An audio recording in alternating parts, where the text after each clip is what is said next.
Evening. Welcome. Oh, man. I had a long week. How about y'all? I don't know. We have unfinished business from last week, don't we? Do we?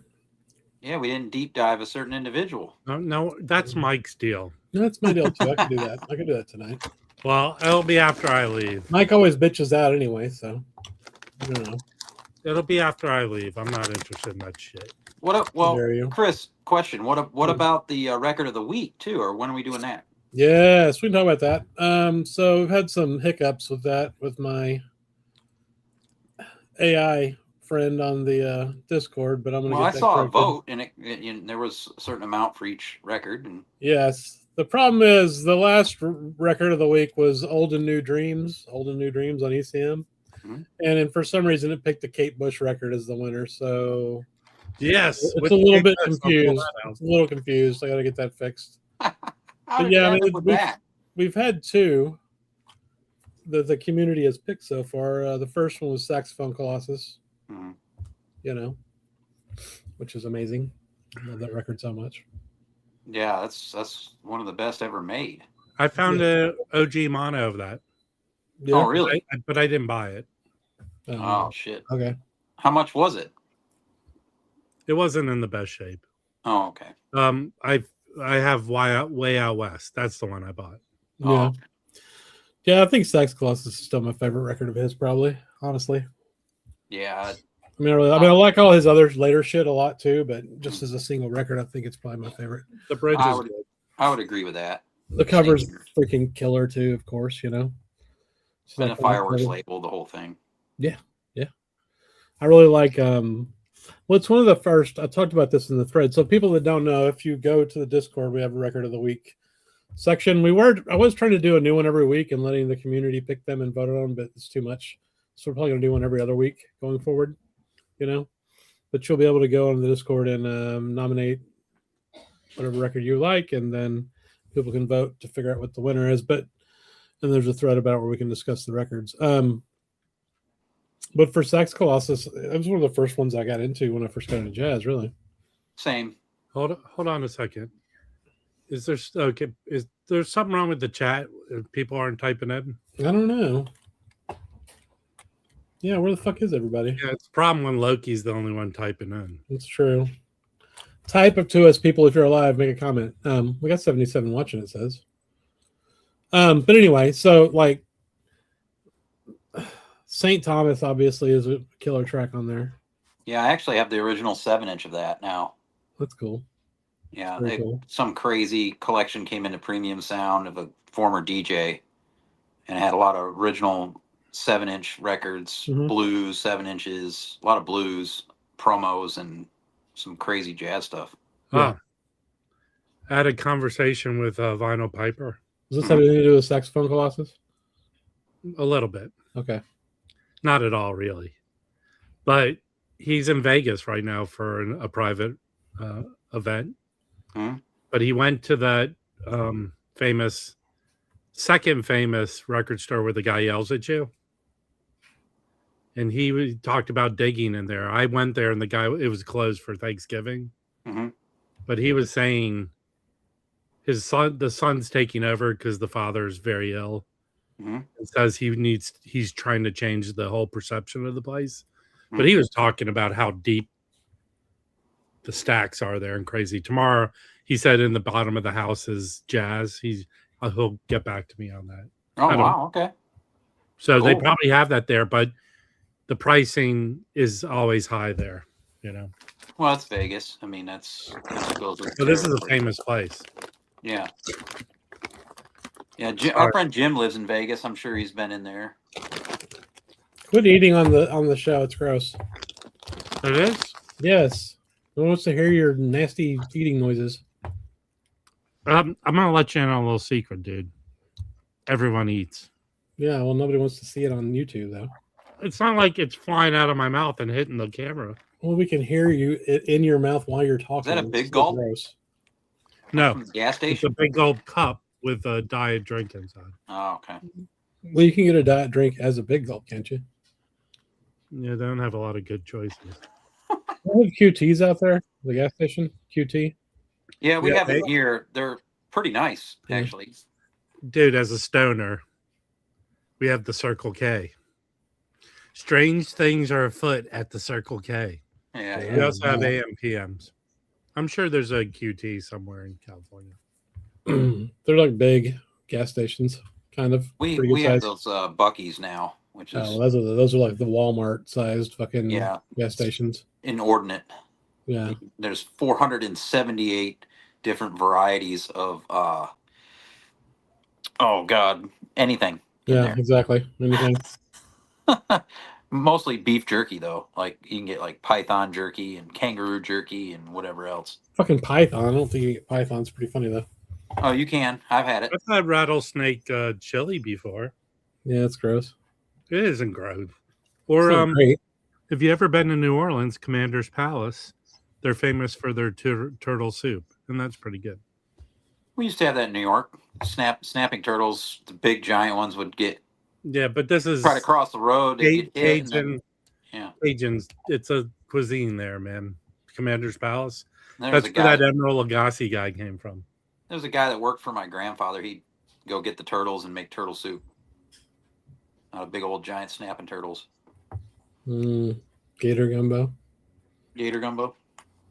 That'd be festive. Rattlesnake is good. It's like chicken. Just eat chicken, man. Well, it's like grounded. They kind of ground it up. I've eaten rattlesnake before. It's fine. Or the gator. You should have bites. that in Texas for sure. Yeah. Gator bites are good too. Gator's good. Yeah, we had an RJ Gators restaurant here that had gator meat. Here's a good transition. This. Yes. What? This. This. Thoughts on the Acoustic Sound Verve series? It's awesome. Did they just release some new titles? Maybe. I don't know. I'll look. Let's check. What are we gonna say, Rob? There's another series he's doing. Is there? Yeah. The Verve series he's been doing for like 5 years, right? Yeah, I mean they're all kind of the same. They're all universal, basically, right? Let's see. So let me get the. Here's what, if someone can correct me, I think they've gotten rid of the Verve by Request series. I think they kind of felt the sourcing. It was shit. It was horrible. It was all over the place and nasty. So they replaced it with the Verve Vault series. I've heard one Verve Vault title. I think I sold it in my last auction. Was that Yakeem, or what is it? Green cover. And it sounded really good. And I think they made that to be their version of the classic series. Hey, Rob, wasn't some of the Verve by Request done by Third Man? They were all done by Third Man. They were all done by Third Man, but the yellow vinyl.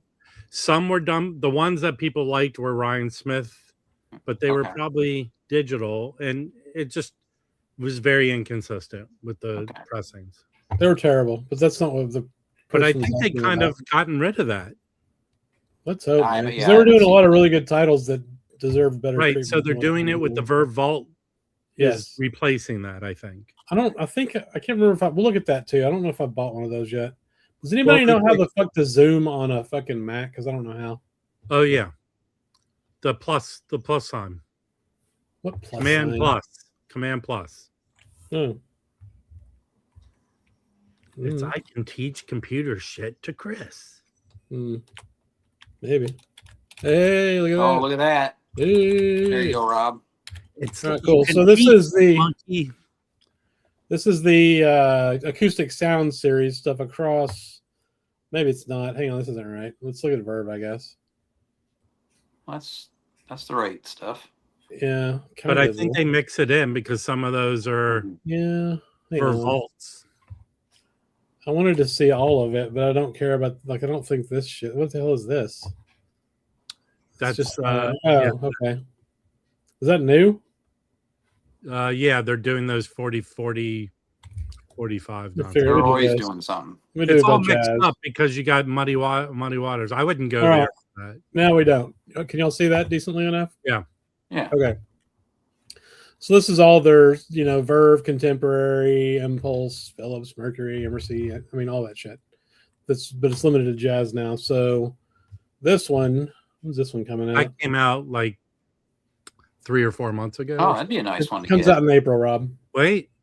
Yeah, Wait, so they did the Chim Chim Shuri. I'm mistaken. So this is cool. Yeah. This is greatness. Now I just listened to the other day. I've got this. I'll probably skip this because I've got this. Hang on, let me make myself big real quick. It's actually a fair price for his kind of stuff. Yeah. The audio. Yeah, it's $40. Yeah. I got this CD, the complete. Oh, what's extra on it? I don't know. Half of it. Here's what I know what's extra on it. So I have an OG, and in the 70s they put out extra stuff. It's called Africa Brass 2, Part 2. Oh yeah. Yeah. The black cover. Oh, yeah. This one's only got 3 extra tracks. So yeah, that's on the first. I think the first disc is like the original, maybe. Mm-hmm. Yes. Second part's that Africa Brass 2. No kidding. Okay. Yeah. The second one has like blues minor, and then an alternate take of Africa, and then Africa. I guess there's 2 alternate takes of Africa on it, but mine's way over there. I'm not going to fish it out, but they got that black with the green mask. Yeah. Cover. I think I just found it. This one. Yes. Let me see. Wait. Hang on, let me make it big. So that's the bonus. Yeah.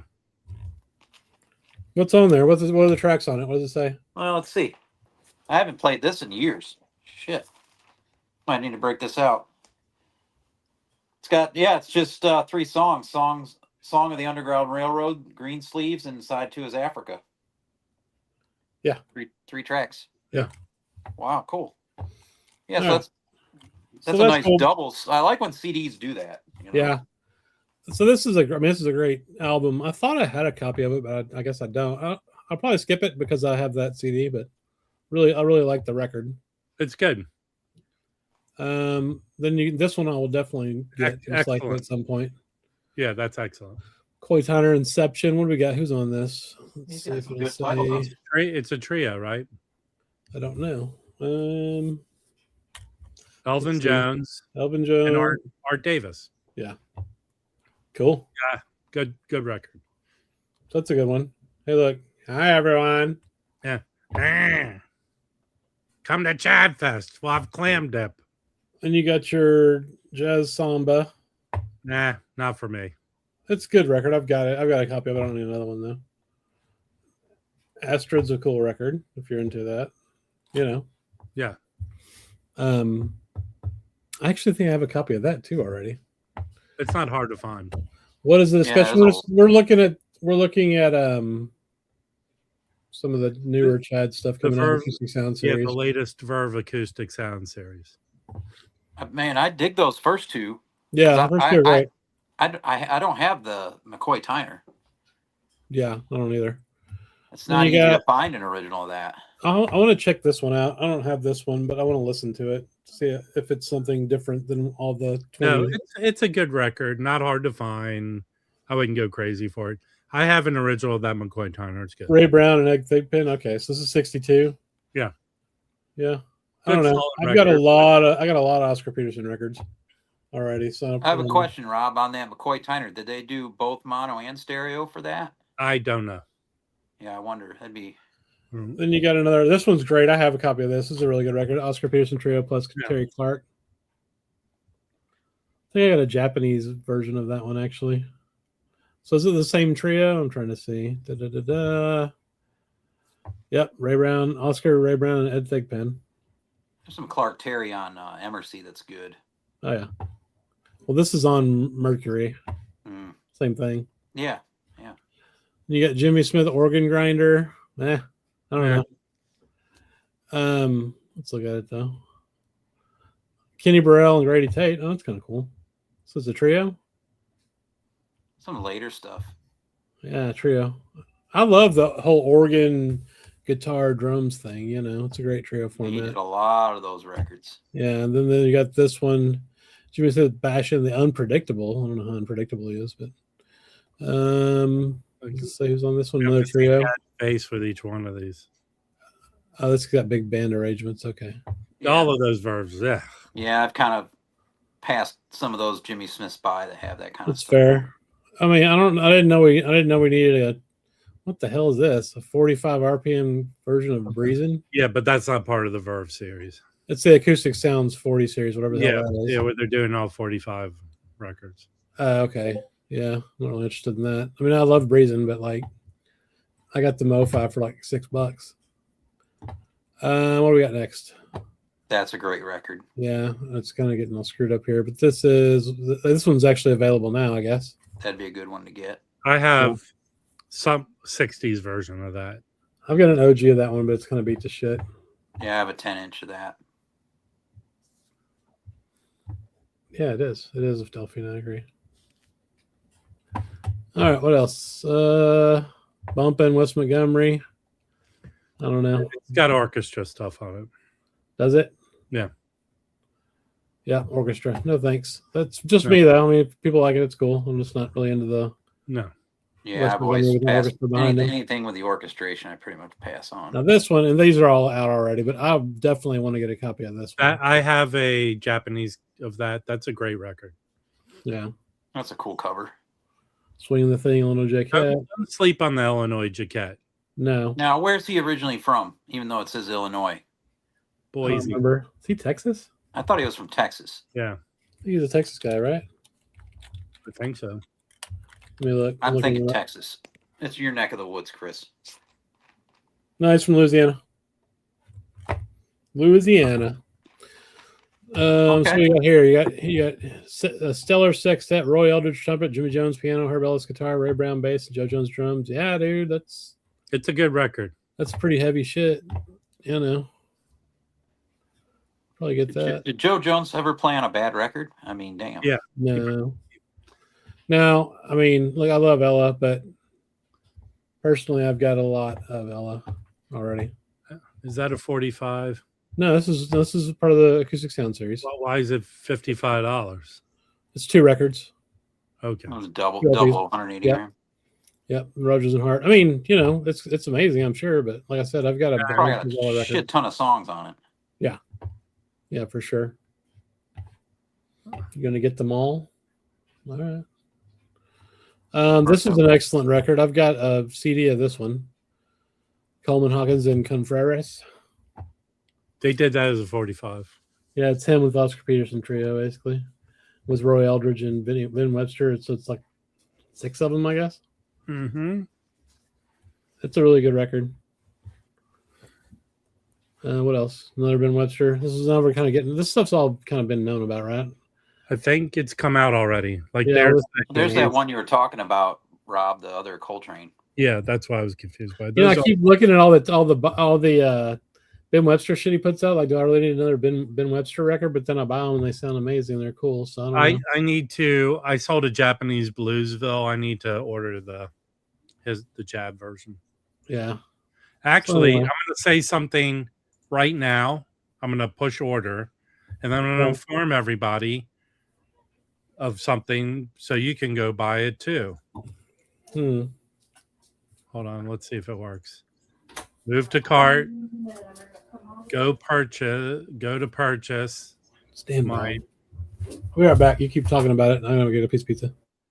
Okay, so the Soulville Ben Webster, which I've heard sound excellent, right now on my Amazon, it's $23.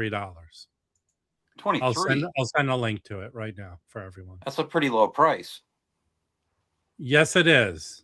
It's $17 less. So I'm going to put a link in the chat right now. So you're getting pretty much a wholesale. You're getting it for $23.38. I don't know how they came to that price. That's we need to move some units price.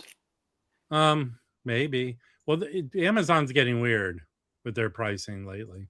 They're just weird in general, but yeah. All right, I'm sharing it. Sorry. So what happened? What's going on with Soulville? Soulville's $23.38 on Amazon right now for my Amazon. So I ordered a copy. I would been meaning to do it. Yeah. I went to an audio fest, and I went into a room, and they were playing that, and they were playing Chad's version, and it blew my mind. It sounded so good. It's excellent. I've had it for a while. Was that a show in DC or in LA? In LA. Have you ever been to that big one in DC that they have every year? Because it's at a bad time of year for me. Is it? Okay. It's in a really cool looking building. It's at the beginning of November, and I would go back for Thanksgiving. Mm-hmm. I'm not going to stay back there for a month. Right. So it's a bad time. I got this. You want to see what's in it? Sure. Condoms. Yes, condoms from Chad. It's funny, I haven't bought any records from him in like a year. Did you ever go through the records I sent you?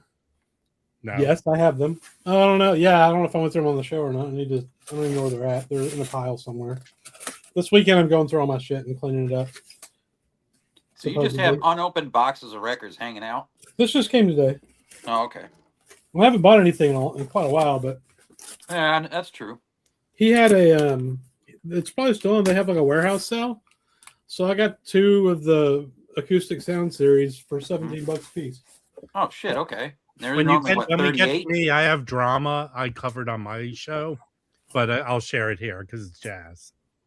All right. So one of these I've wanted for a while. Another one I've owned both of them for quite a while. Oh, damn it! Fucking box, bro. So I've really liked these contemporary series that he's done, most of them. And so the first one I got was this Leroy Vinegar Sextet. Yeah. I have an original OJC of it. It's good. I like those stereo records. I wonder if the label says stereo records on it. It probably does. Oh, that's a killer record. Wow. Yeah, that one's killer. And then you have this one.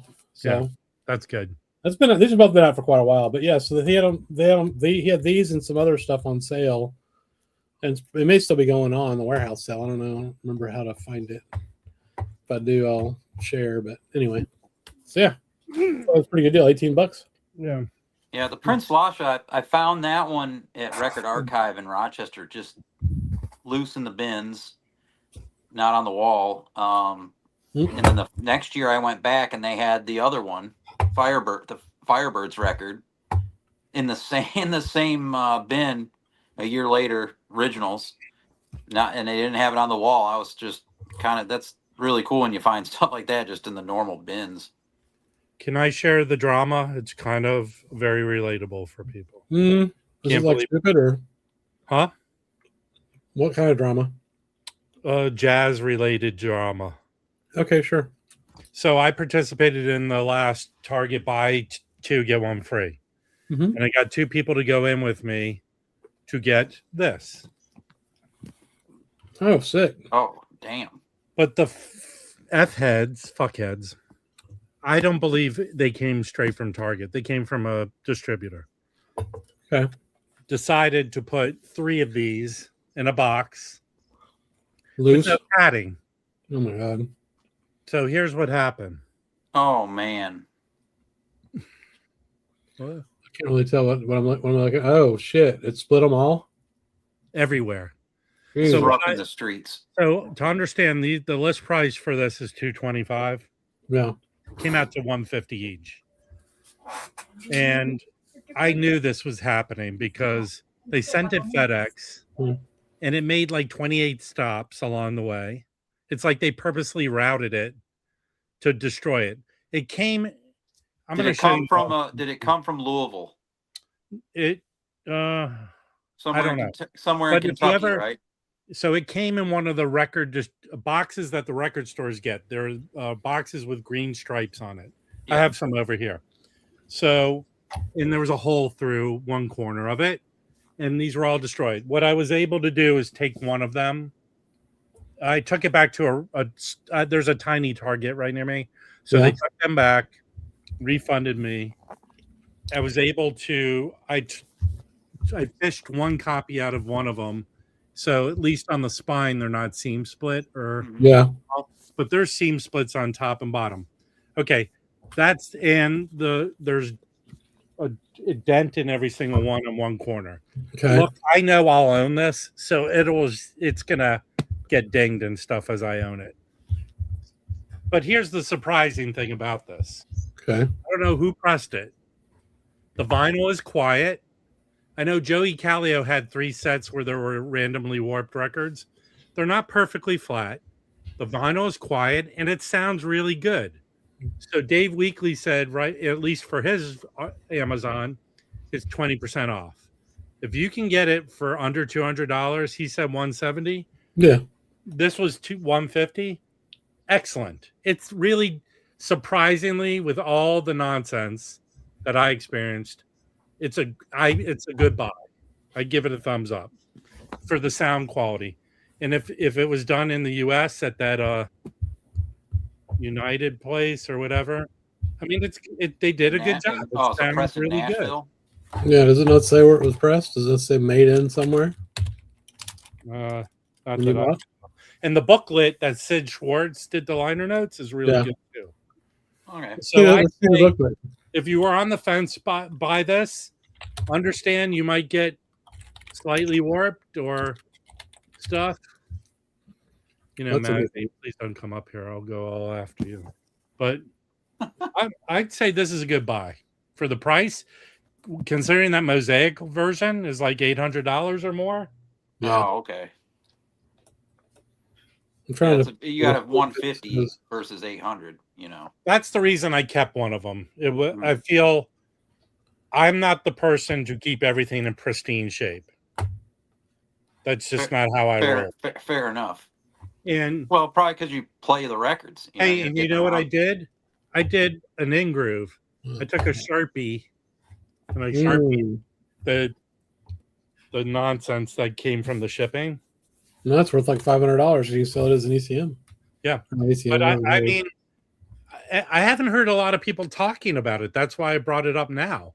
It really does sound very good. Yeah, it's great. I've streamed a bunch of it. What's up, Louie? Get up here if you want. So I'll send you a link. Or you already have a link. Can I continue showing some cool shit? Hang on. I'm going to talk about the record you were just talking about. Okay. So, yeah, I've streamed a bunch of it. I liked it. I'm going to get the CDs. So the CD box that is Mazzy show, the CD box looks like it's shit, but who cares? Even the old CDs are expensive. Like the old CD box is expensive. You know the story behind it. Mazzy keeps telling that story, but they were fucking with Miles, his band, and they were playing the songs differently, and he stepped up to the plate. It really is good. Yeah. Well, it's considered one of the best live Miles performances that exist. I mean, that's been known for a long time. I mean, I'm not one for overanalyzing the way people play. I'm not the guy who's going to be like Mike does with the historical references and the things they invented. For me, music is about a mood and a feeling. You know, I watched a little short video. Charles McPherson was being interviewed, and it really encapsulates the way I feel about listening to jazz. He goes, if you like jazz, you got something in here. Like he says, it's mental.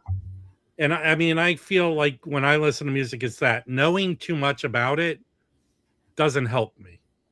So my take on this is like Miles, when he usually plays, he's, what do you call it? He's, you know, blustering. He's showing off. Yes. He's showing off. On this, he's not showing off. He's not. He's playing with them. Mm-hmm. That's my feeling about this Plug Nickel. There's no one showing off. He's not hitting the highest notes he can, you know, or which I like. It's good. This, he's playing with them. That's the way I feel. Am I right? Imagine being at that show, those shows. Miles was never really a showboat, though, as far as like his playing. He has that whatever version of a trumpet he plays. Whatever version of a trumpet he plays. He hits such high. He does showboat a little bit. Well, at the end when he was doing the electric. I don't feel he's doing that typical stuff, and maybe it's because they threw him off or whatever. But it's good. He's felt like he was playing with them. The CD box is on sale right now too, for $70 instead of $90. Yeah, it's a flimsy outer box, but I mean, I don't know. I don't really give a shit. You are throw the box away anyway. Throw them into different sleeves. Yeah, exactly. No. The horn silencer. You mean a mute? No, he's like you know, the muffler thing.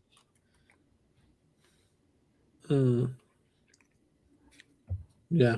Now, from what I haven't listened to the CD, so from what Mazzy said, he thought it sounded good. I believe that's what he said. I do have a sampler. You could probably walk into a random CD place and find that plug nickel sampler. Yeah. That's what I had before. I want the whole thing. It's 8 CDs, it looks like. How many records is it? Like 12?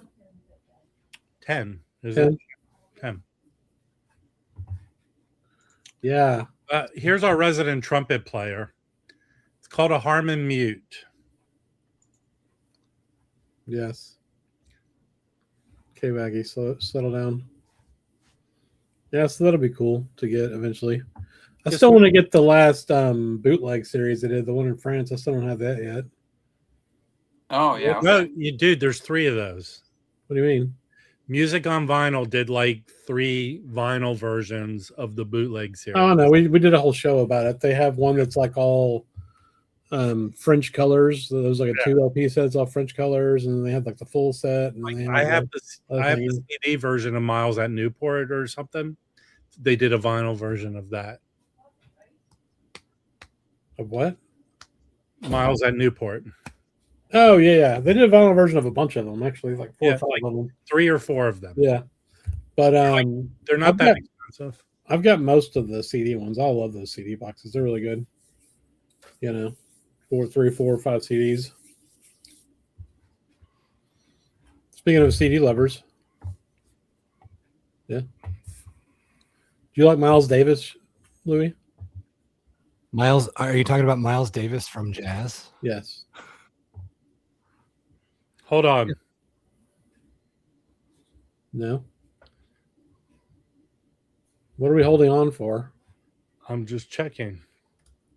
To see if Louis knows who likes Miles Davis? Miles Davis? Oh, I'm just playing with Mazzy is Why demanding. is the camera moving around and following you? That's creepy. Yeah.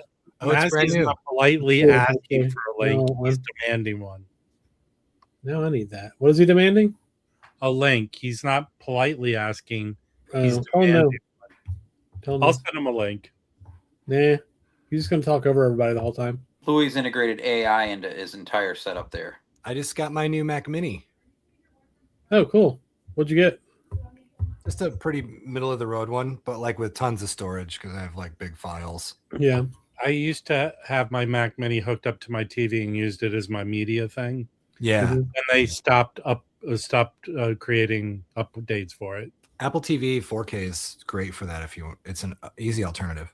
I have a Fire Stick. That's So you steal everything. That works too. Yeah. Mazbom has entered the chat. Okay, so yeah, we know the box sucks. Who gives a shit? How do the CDs sound? Sounds very good. Very good. Yeah.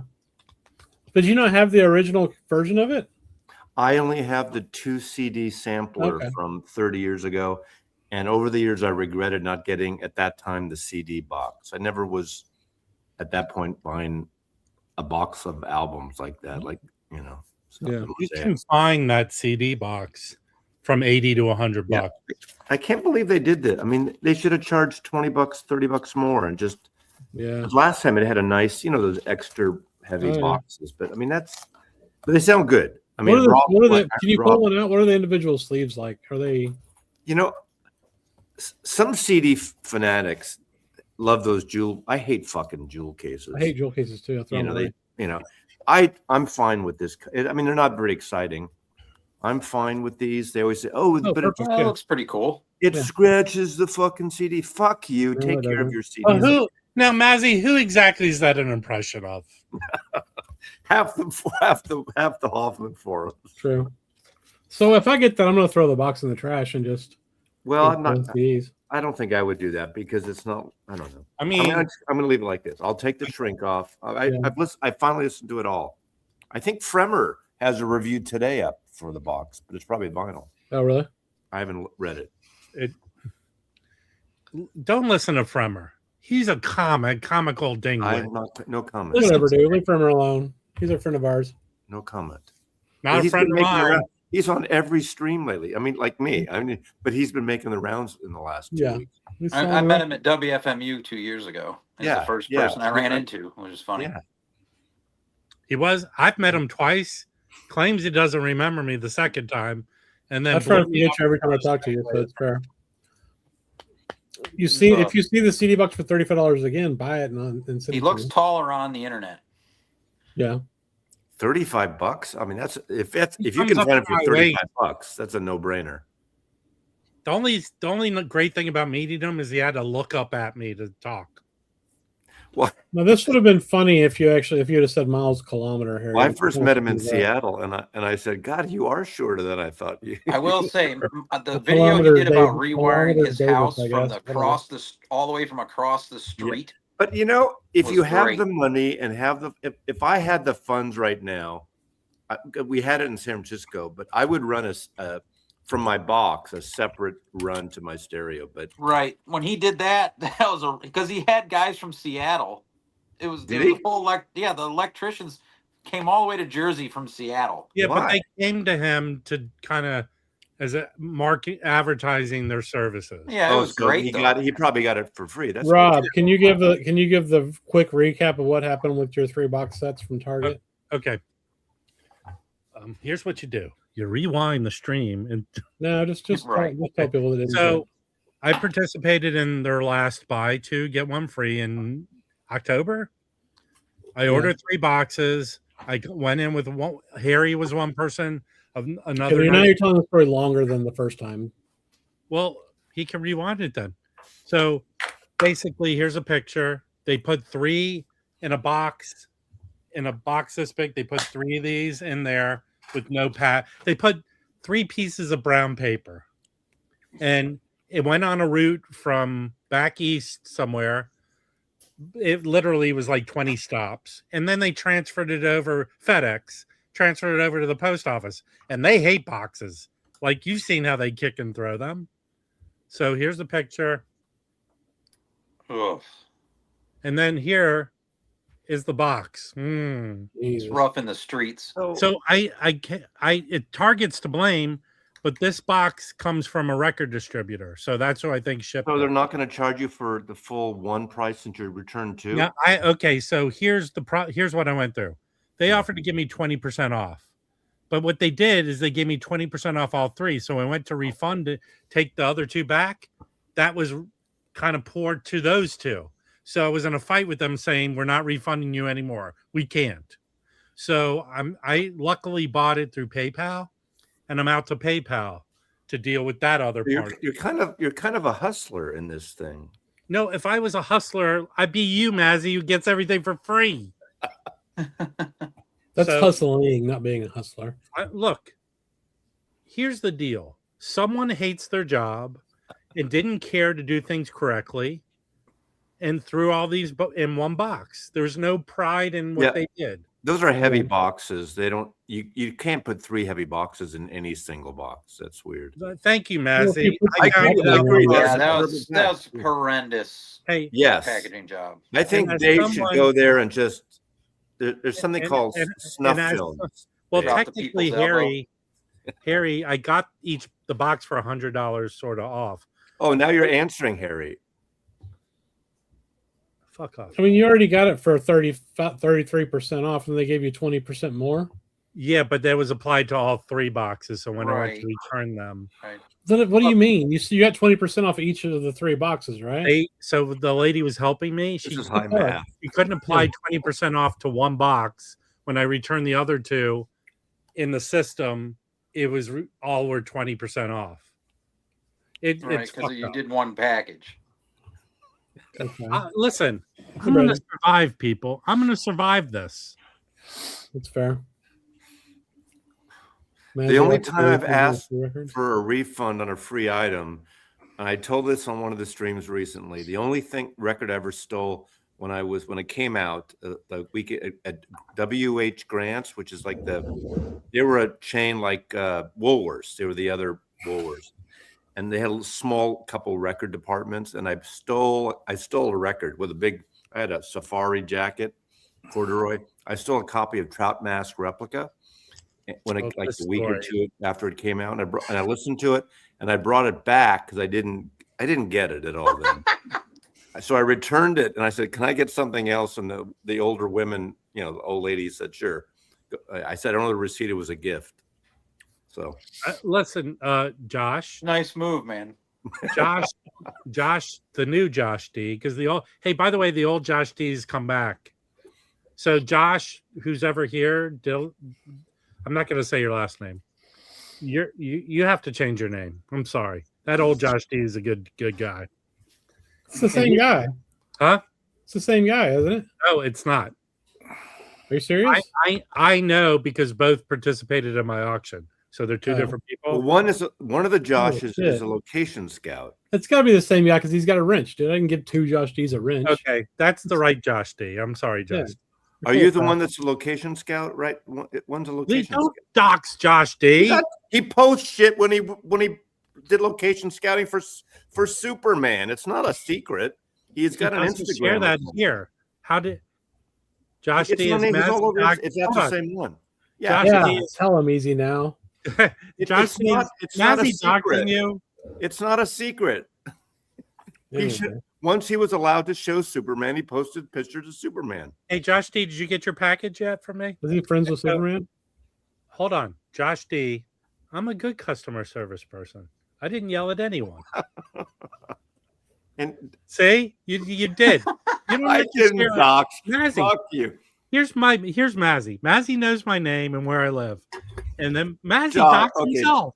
No. Mazzy doxed himself. He has I follow him on Instagram. He posts location shit all the time. Yeah, but he went to London recently. It's all over Instagram. Yeah. Hey, can you tell us Josh D's weight and height, Mazzy? Didn't he just get married or something or something? I don't know. Yeah, Josh D, I'll keep your secrets. Oh, Jesus. Can I show some records, please? Yes, please. Yeah. Let's okay. see it. What? I have it's not like he's an FBI agent. People give me shit because I say things are great. When things are bad, I'll tell you. So, Dave, how much is an original of this album? Too much. It's on the wall at Atomic still. 400? Like 400 or 300. That's what they're asking. Yeah, but it's not a $400 record. That's an Atomic price. But. Okay, this company out of New York called Fredericksburg. They are putting out like Avant-garde free jazz reissues. Mm-hmm. This is excellent. Sounds good. It's a gatefold and this crazy good booklet inside. Nice. Yes, really nice. So I recommend ordering this. I think it was how much was it? $35-$40. Okay. What is it? I haven't even heard of it. So Charles Tyler is a free jazz musician. A lot of his records are crazy expensive. This is not crazy. It's free jazz. What does he play? Saxophone. Okay. So here's the band on here. It's a good band. It's if you don't know Ronnie Boykins, he was in Sun Ra. Oh, Steve Reed and Arthur Blythe. Okay, yeah. So this is free, but it's kind of organized. It's not crazy. It really is a very good record. So here's another one of his right here, the ESP disc. Yeah, that one is a little freer than this one. Yeah, and it's got cello and a couple bass players, so it's got some good low end to it. Where did you get that from? I ordered it directly from them. You can go to their Bandcamp. Nice. Yeah, I'll put a link to it. They got any deals for Bandcamp Friday? Is it Bandcamp Friday today? I don't know. Is it? It's the second Friday. $35 right now. I don't know. It's Friday the 13th. Dude, this is a good buy with the shipping and everything. Yeah. And like you said, 400 on the wall. Here's the great thing about buying from Bandcamp, if it's Bandcamp Friday, but he's passed away, so he ain't care about the money. Right. But you if you get the app on your phone, they give you digital access to the stuff. So you can do it on your computer too. I can listen to it. Yeah. Well, I was gonna buy it, but I need to log into Bandcamp. So you get a download with the record. That's cool. Well, you don't buy anything from Bandcamp ever? Say again. I was asking if what's the name of that Voyage from Jericho? Yeah. I was asking if well, here, let me share my screen so people do since they also CJ says another good thing. They have another reissue coming out. There it is. There's Oh yeah, I've got something from that label before. Yeah, they have another reissue they just announced. That's really good. I'm trying to remember what it is. Well, let me see if I can find it here. I forget what I got from them, but I have something because I recognize There it is that logo. on the side. Yeah. Does it say what the? It's none of those. Someone posted it in the Discord. Some cool looking stuff, though, man. Oh yeah. They do a good job. I think I have one other record they reissued. Highly Highly recommend this one. I can't remember what I got from them, but I got something. But, but here's the great thing, and I always say this: go to the Bandcamp, and you can stream. They let you listen to it. Listen to it before you buy it. If you like it, you won't be disappointed. Josh just posted the funniest thing he's ever posted in the VC history. What? For him, you know, I said he's a location scout. He says, "I'm currently searching for Nancy Guthrie." Oh Jesus! That's some dark humor, funny. dude. That's actually really funny. though. He also said that was a great label. Okay, Better Here's find another- her before the sulfuric acid does. calm down, people. All right, if you like Leroy Jenkins, this is an Indian navigation of him doing a solo concert, and I That's just a great listened to. record. I got this today. I only listened to side one. Excellent. Yeah. I like Leroy Jenkins. This is excellent. Leroy Jenkins. That's right. So him and Billy Bang are the two best jazz. Really bad. Okay, Baggy's here. Rufus. I sent a record to him from my auction because someone picked one up for him. I won't say who. I won't dox like Mazzy. But Baggy sent me back a box of records. He sent me this, and I'm not the biggest Blue Mitchell guy. This is Newland reissued, I think, a couple of mainstream titles. Yep. This is very good. Thank you, Baggy. I enjoyed it. I really enjoyed that one. That's a really good record. This is Blue Mitchell, Queen Bey. No, wait, I'm saying Walter Bishop Jr. on piano, Jimmy Forrest on sax, Doug Sides on drums, and Larry Gales on bass. This really is a good record. I enjoyed it. Newland does good stuff. This is Nice artwork on that. Yeah. What was the recent box set they did? Y'all remember? Yeah, it was that Chet Baker, and I'm going to say right now, horrible. The Newland. The first thing I ever bought was that Jerry Mulligan record they redid. Yeah, their covers are very susceptible to seam splitting. Sure. That Chet Baker, the one I got, 2 records were badly warped, and the covers were seam split. I sent it back without sending me a new one. And I actually feel I had 3 stereo originals of those albums. The box was mono. It really didn't sound that good to me. So I just sent it back, and I have the 3 stereos. So, but this is good. Yeah. Generally, their stuff is good. And I agree with you. There's 2 Blue Notes that I really like by Blue Mitchell. But the mainstream ones are better, the winners. I think. And then it gets bad again. Then it gets bad. But he's on MCA or something. But he's on Blue Note. He does later ones on Blue Note. I feel like he did. There's Bantu Village, which is all right, but then he has some ones that personally I don't like, but these 2 are really good, the mainstream ones. Yeah. And this one in particular. I think isn't there one with a white cover too? I think there are 4 mainstream ones. Yeah. Yeah, there's one where it's a small photo of him. I don't have that one. And he's a sideman. He's also a sideman on some mainstream titles. Oh, he's sideman on some great stuff. Yeah. But and I like a couple of his Blue Notes too. So I'm not totally I have Blue Mitchell. It's just he's not my first choice. Yeah, fair. Okay. Who is your first choice? Not you. All right. So I'm going to show 2 more, and then I'll Nancy Guthrie. Shut up. Oh, come on! Enough with the Guthrie jokes. Oh hell yeah! So this is an excellent record. If you don't have it, I don't know.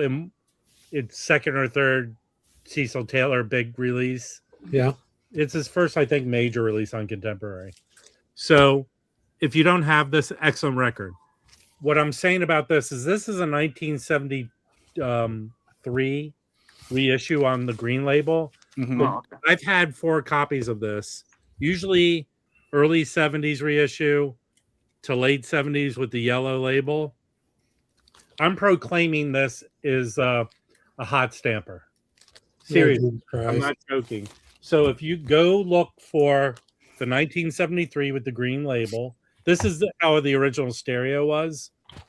I think it did come out in mono maybe, and it has the stereo across the top.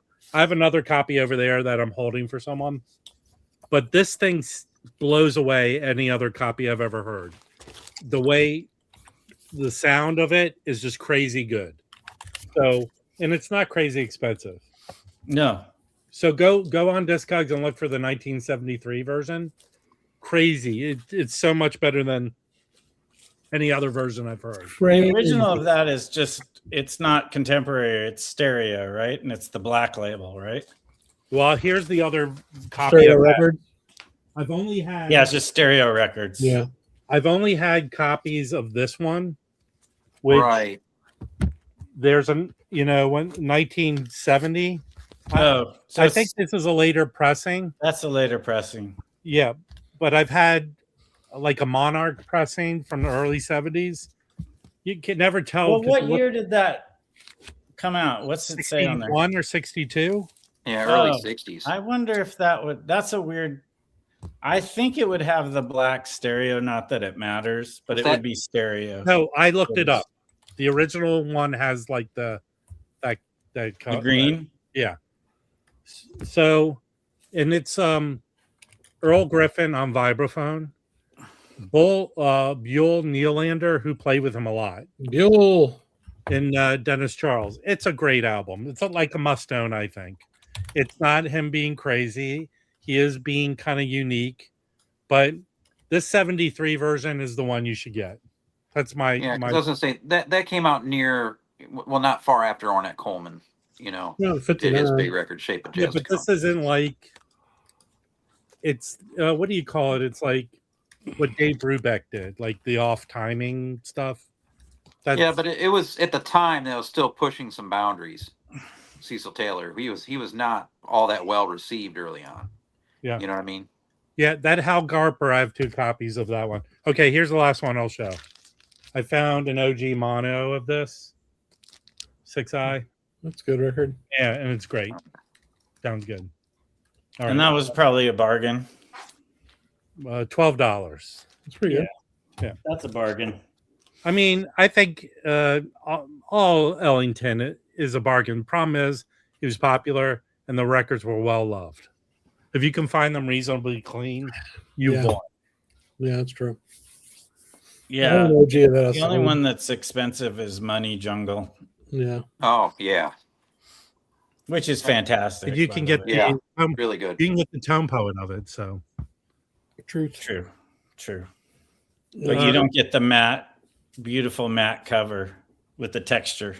I got some later Blue Note pressing that belonged to a radio station in the 70s. This is expensive. Yeah. And it's my favorite Duke Ellington record. Oh, yeah, that's a good one. Is that RCA? Yeah, it's RCA. Yeah. Nice black OG. I have that big Ellington Centennial box. Do you remember that came out about 15 years, whatever the Centennial is? Big CD box. It's like 25 or so CDs. Big red. It's like 12-inch square. Amazing box set. What's that record? It has the red cover, just the all red cover with the older fonts on it. Yeah, you know what I'm talking about. Got reissued not too long ago, like Chad did a reissue. Oh, shit. It's all red cover. I have that. Like bright red. That's a good record. My favorite's Blues in Orbit, though, probably of his. I don't have much Ellington, but I have Money Jungle. That one is killer. That's Mingus. The bums rarely jump in on Louis Armstrong and Ellington. It's not fucking true at all, Mazzy. We've definitely talked. I said rarely. How dare you? The Ellington I like is the intimate Ellington on Pablo. Yeah, that's one of my favorites too. Yeah. And then the one he does with Ray Brown for Blake. That's the whole nucleus of jazz. That stuff. Oh yeah. Talking about masterpieces, Dave. Masterpieces by Ellington. Yeah. That's good stuff. Yeah, that's pretty good. And they've done those really nice pressings lately of that. Yeah. Well, wasn't that one of the ones first ones he did because he was able to actually record things longer than 3 minutes? Yeah. That was the first 12-inch stereo one he did. Hey, Chris, welcome, Brown. I have a promo, white label promo of that Anatomy of a Murder. I have a mono and a stereo of that. Otto Preminger. Well, you and Mike. Saul Bass cover. Cool jazz. Delphina's finding the cool jazz now. Yeah. No. She was hitting the bins today.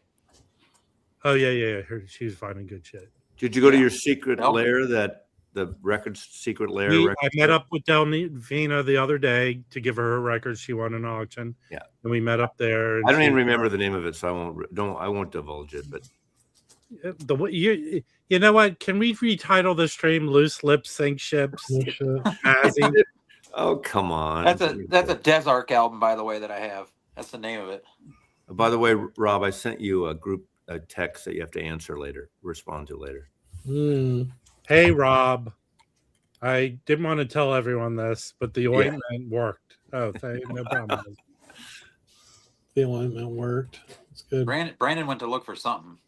I have my Ellington in a section over here, but yeah, it's not alphabetized. It's only like 4 records, but whatever. Yeah. I was gonna find that Pablo. Oh yeah, the Pablo. I like that Pablo. Well, I have a couple Pablos, and then didn't they reissue the Pablos recently too? Some of them. Yeah, but I just couldn't. That just seems silly to. Yeah, well, you can find them for $5 all day. I'll tell you one Pablo they reissued that everyone should get is that Count Basie one called with the red cover, "You and Me" or whatever. Yeah. That one will blow your mind. They had a cover that's not black and white. Mm-hmm. They had a few. They had the cover with the blue type. The live at Montreux are all red, white, and blue. Yeah, right. Yeah, I want to get that Basie one. But are they 45s or are they 33? 33. But I bought one of them. I don't remember which one I bought now. Here's the reason that Basie is a good deal buying it from Acoustic Sounds. Because Portree told me you went to an audio show where someone took that record out and overnight sold out and jacked the price up on Discogs high. So finding an original for a good price, you're better off buying that reissue. Because it'll blow your mind. It really is a crazy good record. I'll show a picture of it. No, I meant the audio. The audio will blow your mind. It will. This is a good one, Lawrence. Yeah. Piano in the foreground. I have a copy of that. That's a good one. Oh, yeah. What the fuck's Chadfest? Chad's doing a thing. This is the cover. Chad's doing a thing doesn't tell me anything. Right. Yeah. That one I don't see hardly at all in the bins. Never. Let's go to Chadfest, Louis. Okay.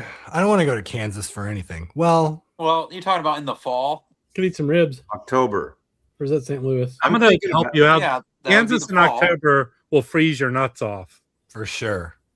I'd rather go see like 3.5 hours from Kansas City. Yeah, but it's the hanging out part is the part I'm. Are you going, Mazzy, to the? I haven't made plans yet, but supposing Chad was going to do some things. He's charging. There's going to be tickets. I talked to Chad at WFMU, and his plan is to have a record fair at this event, right? That is specifically for the vinyl community, right? Where he has only what he said the best dealers like Or the whatever high that- end Which dealers. means everything's going to be twice as But he's expensive. also going to charge Right. tickets for tours. He's going to charge people, which is Yeah, fine. I mean, you know, you're going to tour the facilities. But he hasn't. And then he said he was going to do hotel packages of the hotels there. I don't know. You know. Yeah, because if Not to you're be- staying in Salina, you're out in the middle of.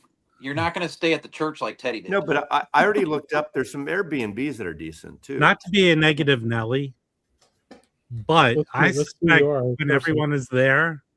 Did anyone see the movie Jeepers Creepers? If you go see if Jim Netter's there, Mazzy. That's actually pretty funny because Jeepers Creepers is the worst movie ever made by Oh, anyone. what's that frozen pizza Sexual company that's there in wherever the hell he's Hey at? Josh, can you go scout it out before we show Yeah. up? I have a vision that Chad has a hole in the ground with a lock on it, and he'll open it, and that creature will come out and kill all of us. And that creature just happens to be really good at whistling somehow. That's a good movie. Does it Yeah. carry balloons too? What the hell's JHS, Louis? The pedal company. Oh, good lord. Who cares? Fuck you. Fuck you, you motherfucker. Are they going to have? Rowdy now. Are they going to have? I know what JHS is. I mean, they're going to have. Yeah, a lot of tours. people know what JHS Josh is just from because Chris doesn't know what it is. Isn't the J for Josh or Yeah, that's his initials. Yeah. Josh? Are they going to have tours Something. like of his? Of they're going to have tours of the mastering lab, Doug Sachs's mastering lab. But some of the mastering engineers are going to be there, so it's going to be a fun. Hey, can I do my impression when Chad gives you a tour of the mastering lab? Don't touch anything. I'm going to raise my hand and ask a question. No, Mazzy, shut the fuck up, dude. Hey, Mazzy, is he gonna let you buy from the personal archives like he let Dylan do? See, I don't want to buy from the person. I don't have. You don't need anything. I have no interest in used records anymore. Collectibles. I'm out of that market. JHS is in Kansas City. What if he's got some Beatles stuff, man? I have any Beetle that I'd ever want. I have or have had. I don't. Okay. I'm in that The point where search is over. Are you telling us the search is over? The search is that would be a good video title. The search is over. Yeah, there you go. You can cut me a piece of. What is that? I have that. Video I have that, Rob. I know this is. I picked up the. It's a mono RAM. This RAM. Which That's number like record is this? His second record? 2012. That's from 2012. No. RAM is his second album, right? Solo Yeah, album. from 71. This is the mono that was never released. It's pretty Right, cool. until 71. Until 2012. Yeah.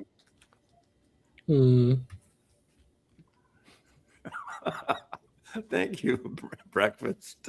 I got another record today. I bought at the store, actually. Yeah, let's see it. I may have another copy of this. I want But if I to do, taste I'll some tell Chad's you. gumbo.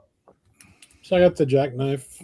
Oh, I think I have nice. that. That's great. Which I have that. the second album on there has never been released. Other than that, Right. I mean, they did the tone poet of one of them, but I saw it. I was like, I'll just get this. they did the jackknife with the ugly cover. Yeah, that's true. But- It wasn't that ugly. It's all Why right. is everyone crapping It's on it? decent. It's because Oh, the it's Japanese okay. cover they put out is better. That's true. Yeah, Yeah.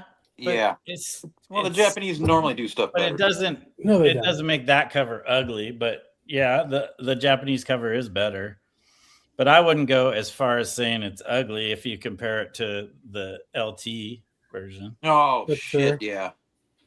And if you're buying those 70s twofers, for some jackass reason, they did Jackknife and then Hypnosis. Hypnosis with the same exact cover. I think Yeah, they I'm did. hoping I already have Hypnosis and that this isn't a dupe, but we'll see. And I'm going to tell you, Rob, that screwed me up so many times where I still don't have Jackknife because I'll see it in the bin and I'll think to myself, no, I already have this.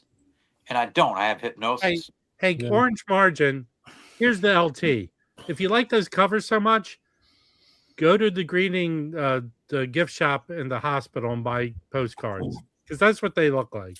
These are No, they look like City College color Brochures. photography, beginning color photography. Yeah. That's what they look like. No, there's a lot of good records there, though. There are. And What, still, you talking about the here's what- LTs? Yeah. Yeah. Oh yeah, Wayne Shorters. The Wayne Here's Shorters. what's Yeah. Eat etc. is Whew. one of But the what's best. funny records about ever. some of them, like the one that Chris just showed, Yeah. Some of those records have never been reissued other than that on vinyl. Yeah. I mean, the music on those is just killer. All the way There's around. a Andrew Hill record that was only put out other than the twofer as a CD. There it is. Changes. There it is. What is that, etc.? What? Yeah, that's etc. Yeah, that's the original. It looks like that movie Videodrome from the This 80s. one I actually dig the. That one's actually cool. Yeah. The sound color of that's amazing. Can someone put a cigarette out on someone's boob? I heard an interview years ago with the soothsayer. With you guys remember Videodrome? Yes. Yeah, totally. It's a Brian Oblivion. It's a Cronenberg film. The guy put the cigarette out on years ago. There was an interview with Michael Kaskun about that series, and when he was doing that, and he found the stuff in the vaults, and he wanted to put all that stuff out, and that was a compromise. He hated those covers, that cover series, the artwork, but that was a compromise with the marketing people to get them out. Otherwise, supposedly they wouldn't come out. So that's the story there. Well, I'm glad they came out because there's it like a producer's girlfriend's work or something. I'm sorry.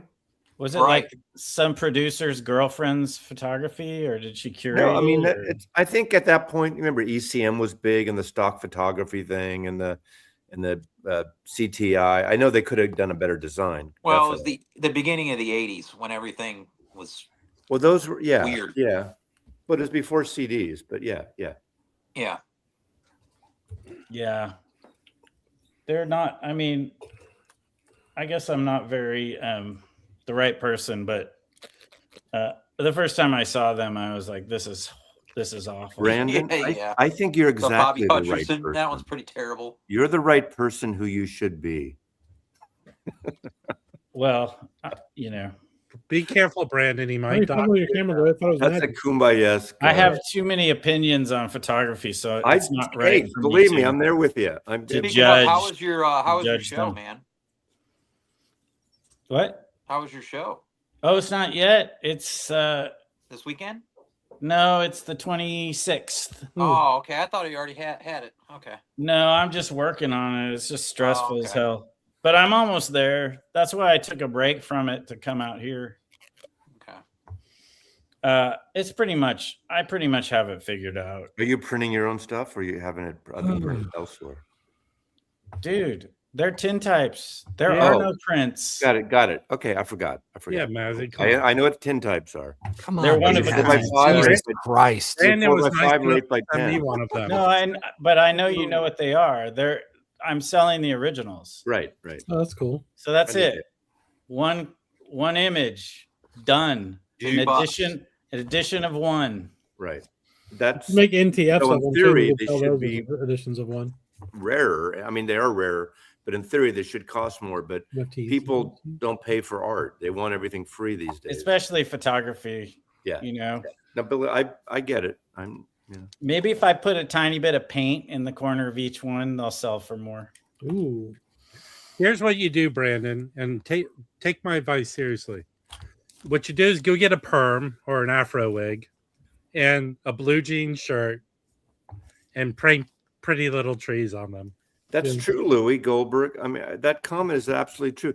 People have no value of art. They just the irony is what's missing. Photography, we know because everyone's got these. Music because of Spotify and streaming. There's no longer value in a lot of art. Rob, can you explain why this comment is ironic to Mazzy? No, I don't. Hold on. He asked me a question. I will answer it. Yeah, Mazzy, right there. Everything for free. I'll just say this, and and Rob's going to say, Mazzy, you don't have to defend yourself. I've never. No one cares. I'm just fucking with you. Well, I know. Once I've asked for a specific promo of something from a small. You don't even have to go that far. I'm literally just fucking with you. They came to me because they saw how wonderful I am. Yeah. Yes. What's everybody's favorite Wayne Shorter record? Which is the good question. Which one? Juju or etc. Juju. Well, I thank you for making that comment. It's not Speak No Evil. You would think I would say Juju, but it's Night Dancer. Mine's going to be Speak Night No Dancer. What is it? Night Dreamer. No, that's the Oh, 7. yeah, That's no. Yeah. That's a good album, but yeah. And you know what? Daydream I Man. love Adam's Apple too. I think that one's That was underrated. really good. What about you, Mazzy? Record. What? Favorite Wayne No. Shorter record? The one with the picture of his wife on the cover. What's it Yeah, called? Speak that's no fine. evil. Speak No Evil. This one, I love this record. Yeah, that one. This is some kind of stereo. I don't know how early, but I don't think it's too late. Let me see what label. Or the sax solo he did on Asia. This might be a Liberty. Yeah, I got That's a not Liberty. his I got album. a Liberty copy. Pardon me? I got a That's not Liberty. his album, Liberty no? stereo. No, but it's a Steely Dan. He does a sax solo on that. I love that. Him and Steve Gadd, that sax drum. That's actually pretty great. As much as you could knock Steely Dan for being over perfect, that's a fucking great thing. That Steve Gadd drum and Wayne Shorter sax. No, I don't. I mean, that was my How friend's quick dad favorite how quick record. the And Trolls we are. played it a lot. Yeah, it's a good record. It's just overplayed like so many others, but it's a I good think record. Odyssey of Iska's my favorite. Yeah, that one Oh, gets out a Odyssey little bit. Iska's great too. Or the old thing. I love Adam's Apple too, though. So My copy's Hey Brooks, if you're watching still, what's your favorite Wayne Shorter record?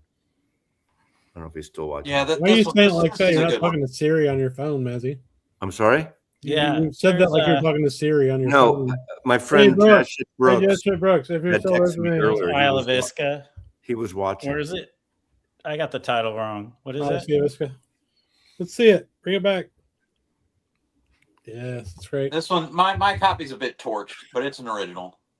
I got it from Noble. Yeah. It's got some good players, man. El Muzan and Billy Hart both on the drums. Yep. Cecil McBee and Ron Carter on bass. What about this? It's good. That's not Wayne Shorter, bro. Hello, how you doing, kids? What's going on? All right, Wait, everyone. Wayne Shorter in that band then? If anyone's in Seattle area, can you These call are the social two I like the services best. for Juju. Mazzy? Yeah. Wayne Shorter's totally in the band. Yeah, here. that's what I thought. Oh, That's a yeah, good that's one. the Tone Poet. I used to have the LT, but the Tone Poet kills it. That Yeah, was great. was that the first Tone Poet? It's It was One of one the of the earlier early ones, Yeah, yeah. it was. I think it might have been the first. No, the Yeah, first one was Kenny Burrell introducing Kenny Burrell, I think. Oh, okay. Or But it was was it, right. It was right there. They When weren't he's- was knocking it out. Chick Corea? They weren't churning out as many back then. It was like Right. one a month at the beginning, right? two a month. They would do two at a time. Two. Okay. Was it Every Chick other month. Corea when he It saw was the first Tone Poet. Huh? I think it was the first Tone Poet. Well, Oh, it is? Am I wrong? I don't know. I know it's one of the first. I remember- Funny, remember in yeah. 2020 when people couldn't get Tone Poet? Hey Shane, I'm thought- not doing a live stream because it's Valentine's. But check Day. out this No check live out this stream. lineup. It's I a can post it's it. a quartet. It's Shorter, Herbie Hancock, Cecil McBee, and Joe Chambers. It's Mhm. just killer. Mazzy has a hot date. Does he? I'm trying to remember who's on Juju. Mazzy's going for the swinging singles at the holiday. Yeah, Inn. Make Yeah, sure- Juju's pretty incredible. I had to dig out Juju my. is also a I quartet had to with dig out my Tyner, Playboy Club key. Reginald Workman, and Elvin Jones. You're not in the Epstein files, are you, Mazzy? Yeah, I Reggie haven't Workman, looked, but man. I doubt it. Huh? But there's people that are in there that just because they're talking about Oh, people. hey, it's wait, not true. Chris. Hmm. There is a music-related connection to the Epstein files. Oh, isn't there Wilson speakers? No, the Wilson speakers are in the Epstein files, Yeah, Oh wow. and we know who in the vinyl world that we know and pictures of the Wilson has speakers are in those the Wilson Epstein files. speakers. Yeah. Mike Mazzy- and the Ingroove. Mazzy's not doing a live stream Saturday because he's He going on a didn't date name with the Ingroove Mazzy's going on a double. accidentally. Actually, Mazzy's going on a triple date with a pair of Wilson speakers. You know, The Odyssey of Wilson sisters. Iska is fantastic, and I think this was recorded right after or right before, and I think it's a pretty similar band. This is really good too. Literally, that is a $5 record. Yeah, I probably. don't think- There's not many $5 records anymore. That one I had, and I actually sold it because I just couldn't get into some of the guitar noodling on it. Yeah. Who's But, on I mean, it? it's got some good moments. Trying to remember who plays guitar on it. Danny Kaye is Is it McLaughlin or is it? I think it's McLaughlin. Is it? He was on some special drugs on that one, but hey, that was they were going for it. Yeah, I think is he on Odyssey of Iska too? No, there's a different guitar player on that. So not well known. Hey, you know what? Wayne Shorter's on. He's on this. Oh yeah, that is true. Oh, is that the plug nickel? Yeah. Yes. I want to get the I wish MoFi would redo that. What's the live Miles Davis one? 4 and More. Have they repressed that yet? Does anybody know? Which one? 4 and More. That's a really great record. No, I have a regular one. I have a 70s of that. What about the Mingus? Did anyone get the Dark Mingus? Dark Magus? Magus? Mingus. Yes. Dark Mingus, the Sith Lord. Yeah. Mm-hmm. Did anyone get the Miles MoFi of that? Mm-mm. Anybody in the chat? Man, I haven't looked at their website in a long time. Yeah, I've only ran across this one time and I picked it up. Yeah, I need a copy of that. I want to get the mobile fidelity. See it more, but I have it, but I don't think it's. I think it's pretty good. 7 Steps. My thing is I really like 7 Steps to Heaven. I really dig that tune, and it's on here. And George Coleman, who I really dig too. Well, Wayne Shorter probably wrote some of the best tunes on Miles albums around that time. Yeah. Well, I mean, right before this, ESP came out. That's my favorite Miles record ever. I'm perusing their website now to see if they have anything I care about. It's not looking great so far. Hey, Dave, which one's your favorite? What did you say? Oh, let me grab it. I don't know. For some reason, this one always stuck with me the most. Weather Report too, actually. Yeah, definitely. Hey, but Zalinol wrote some great, obviously a lot of great. Hey, Roberto, do they celebrate Valentine's Day in Puerto Rico? I put it. Oh, it's America. Of course they do, bro. What the fuck? This one, Brandon. Chris. Yeah. I love ESP. I want to ask Chris a question. Mm-mm. Chris, so good. Listen closely, Chris. I like I just want to know quintet a lot. Yeah, because this is Wayne. So we've been talking about Wayne Shorter. This is Wayne Shorter. Yeah, that's great. I have that. Yeah, this is my number one. I don't know why. This always has been. I like. I like that one a lot. I have the Impex version of that. Hey, CJ, what? Really? What time travel? Oh, the Shaw. Yeah, okay. Man, that's got to sound. How much do those Impex go for, Rob? Huh? How much do those Impex go for that? $40. $40. Excellent. I think you can still get it. I might get that because I really like that record. I think I got all those new Muse records and didn't send me mine. Fucker. That is excellent. I recommend you get that too. Y'all made Louis leave with your over talking. Oh, I didn't. I took this thing out of the sleeve, but that's the insert. Nice. It's excellent. Yeah. That's so trendy. That's an accident because I hate when people put the records in the back in a separate sleeve. I want to see the back. I know. So I'm not a fan of these fucking Japanese. No, I hate those. But it has the hype sticker for now. It's fine. I just throw them away. I don't give a shit. Yeah, I don't like them. That I didn't buy the Joe Chambers one. It's just him and Larry Young noodling around on synthesizers. Oh, okay. I know what you're talking about. Yes, Delphina, it's out. It's excellent. I haven't heard that record in a long time. I need to check it out. I liked it better. That's a loaded. Now that I heard it again, Delphina, you're hanging off a lot of guys. I wouldn't write that in the comments. Only you would say that, Epstein. Of course, I'm a foul mouth. It's Valentine's Day almost. That doesn't make it okay. Hey, Delphina, I have to agree. I don't get it. There's a Tone Poet that's coming out in March, I think, or February. and I can't remember who the artist is, but the name is Larry Young Mothership. no, but the title of the album is something Norman. Oh Yeah. God. Do you know what I'm talking about? No.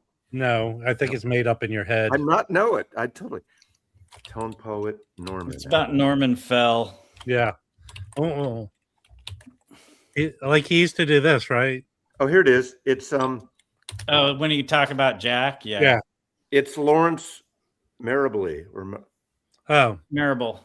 yeah. That's a very. If you ever find an original of that, you've It's won. like the lottery. Nazi beyond Celebrity Jeopardy. What is that? Oh, sorry. What is that? T That Norman? is Tenor Jazz Man. West. Tenor Is it Man. Jazz T West? Norman? Oh my Tenor God. Man. Tenor. Oh, What the hell record is Take that? the rapist for 400 Trebek. Yeah. One I time kept my seeing dad my was name and I thought, Yeah. Butter Trebek. T Norman? What? Hey. It's a tenor man. That's Wait. perfect. Massey, don't you have Okay. a little dyslexia? I'm busted. I'm you have a little dyslexia. Tay I fucked that Norman. one It up. means Norman's having tea. But look, I saw my name. I didn't see. Oh my God. Are Tenor you fucking Man. serious? I swear Well, to then God, I didn't. you have to buy it now. You're Oh, I'm gonna buy it now, You're of well course. I thought this was invested all an now. elaborate And I'll dad do a joke. whole video on trying to pronounce this name. One You one should time do- my you should dad, do a, oh it shit! That's was only for hysterical. like 10 seconds, but my dad's, the Lee Morgan, he's like, oh, the gigolo. And I'm like, I looked at him and he goes, oh, the gigolo. I do have a bit of a It took him dyslexia. like 5 seconds and he was like, oh. Yeah.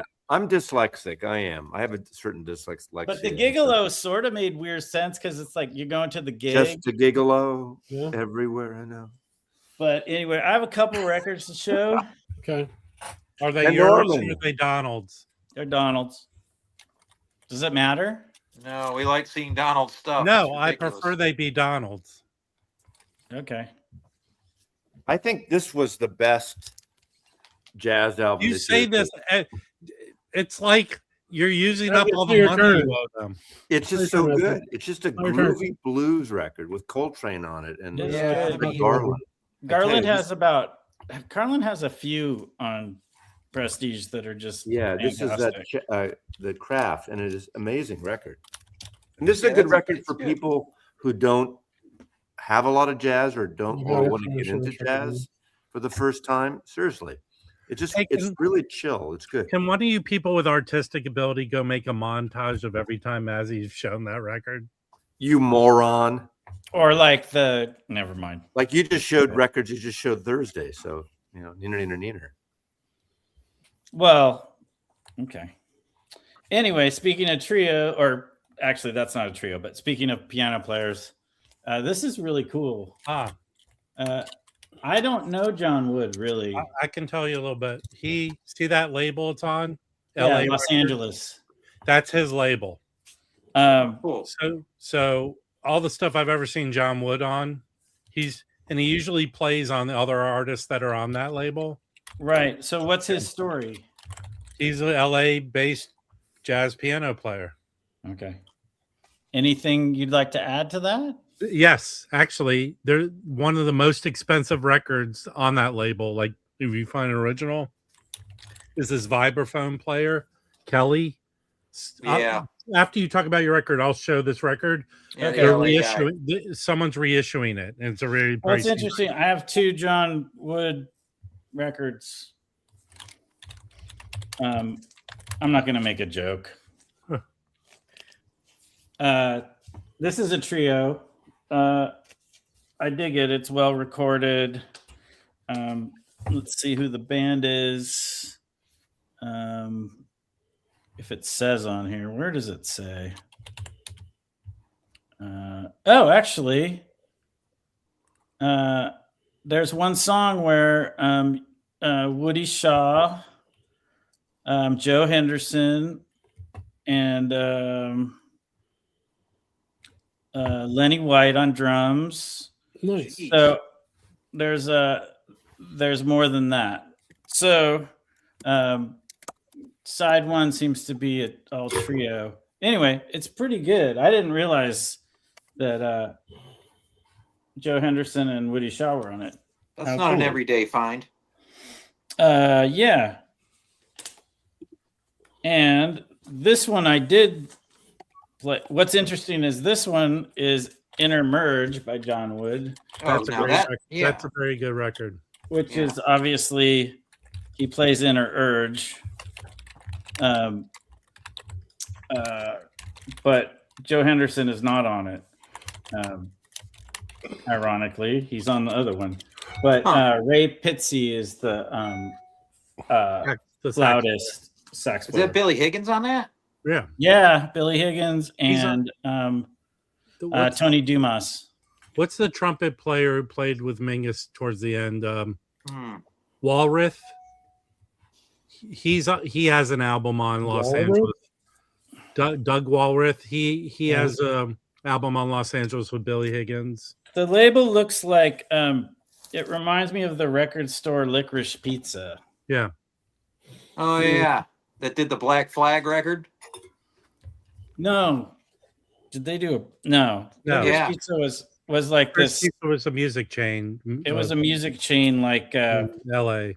Yeah, but there was a famous Black Flag show at the one in San Francisco, and they did a promo 7-inch, and I've got it, and they threw most of them in the trash because no one wanted to take it. Was that the Mabuhay or the Def Club?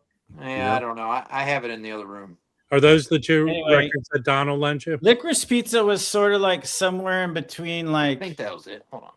A small place, but not as they were like not Peaches. as cool as Tower, but they were like Peaches. Huh?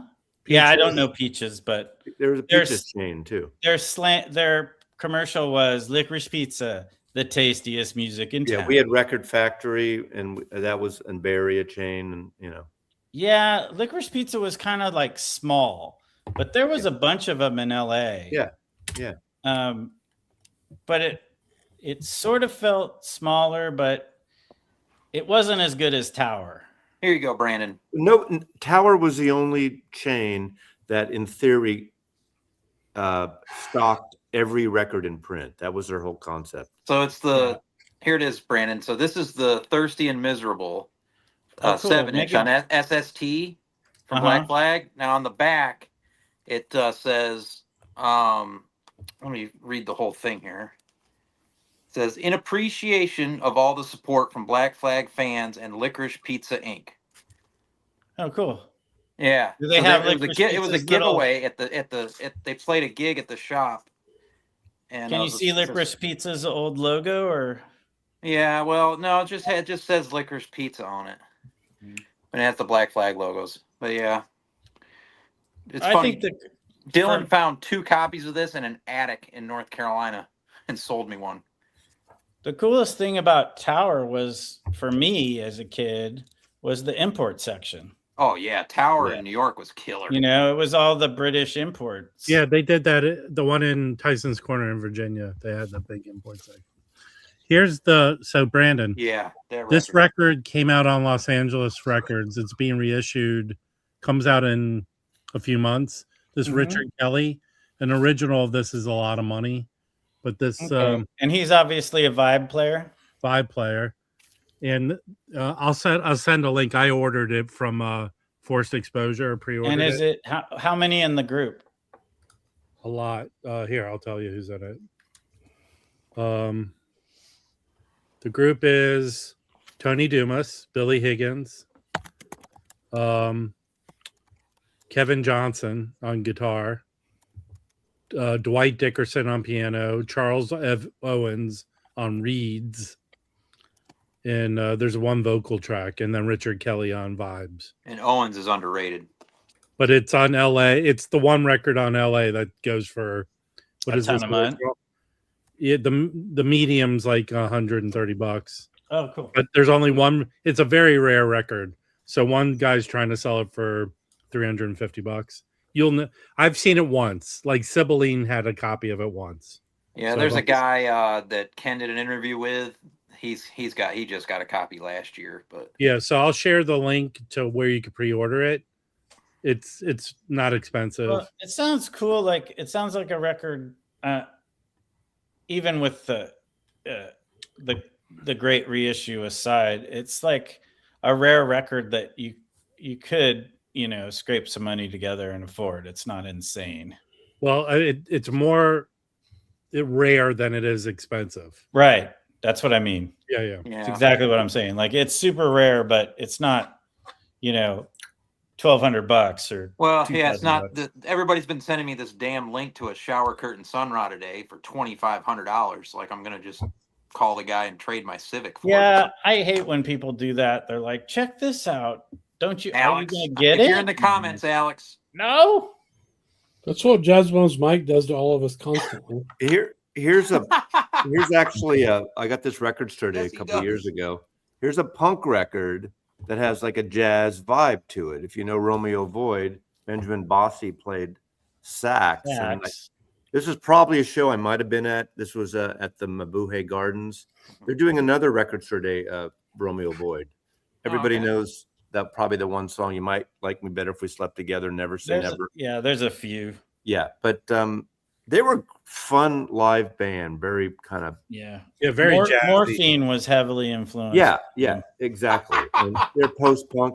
I mean, they're a lot like Joy Division without the vocal. They didn't have the same kind of vocal. They had Deborah Isle, the vocalist. But I like this band. But and my girlfriend in high school loved Romeo. I'm sorry?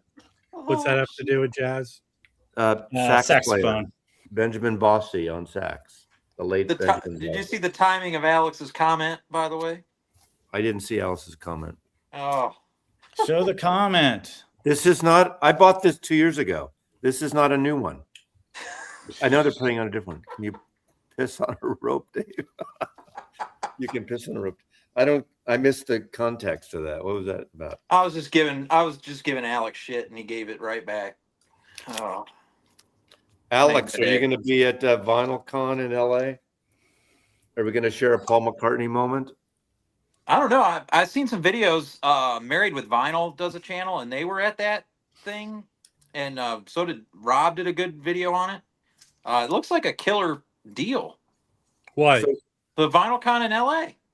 Yeah, it should be better than the last. What do they charge for tickets to it? $5,000. Hey. They're also doing. I think I heard word it's going to be in August. Also, they're going to do one. Oh shit! So they're doing a biannual. That's what 2 a year means, I think. Yeah. Or it could be in every other year. Well,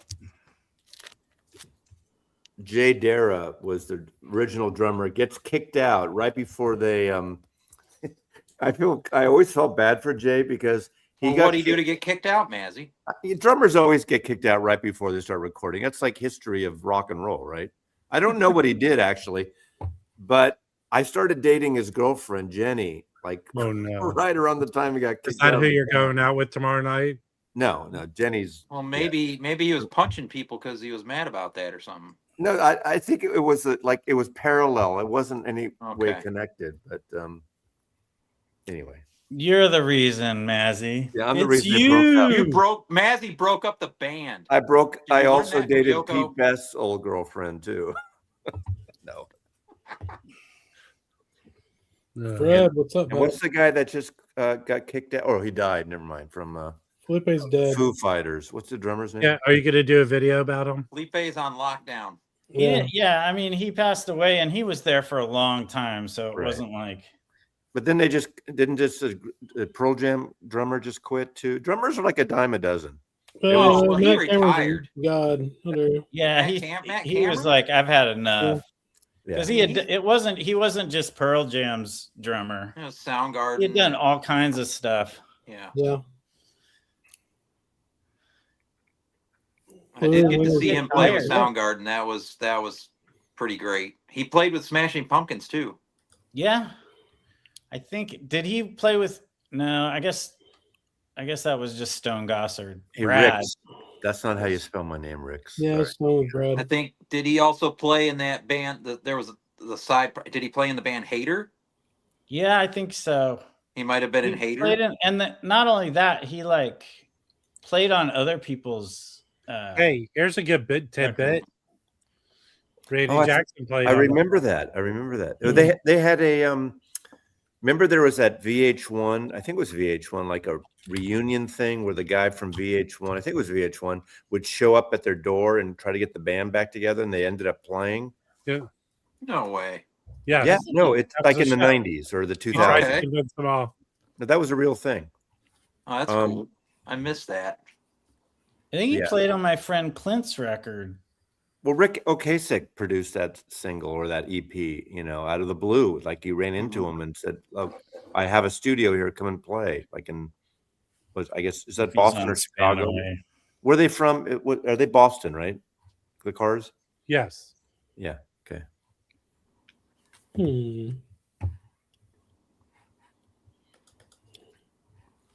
Well, there is their rock and roll, new wave, post wave moment.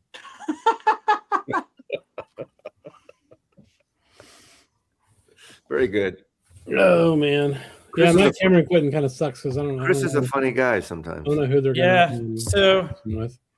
I'd like to meet all you guys again. Brandon, what other records you got to show? Nothing. I was just I was trying to remember. Clint said, so Matt Cameron came on to do drums on like 2 tracks. And he said it was like, it's on Seaweed Spanaway.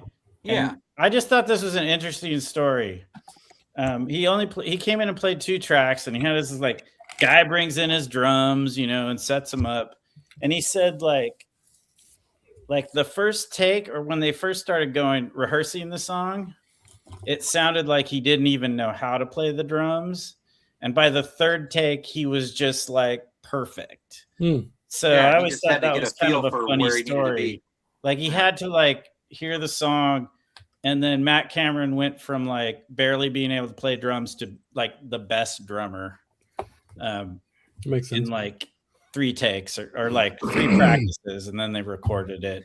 And then the dude, they recorded 2 tracks, and then his dude came in and took his drums away, and he was done. Wow. So it's like a sub pop royalty kind of whatever coming in to like record.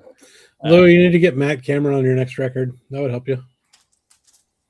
No, and tell us if he can't play the first time he tries to do the song. And don't yell at him. Totally kicks ass. It's amazing that Tony Williams was 17 when he joined Miles.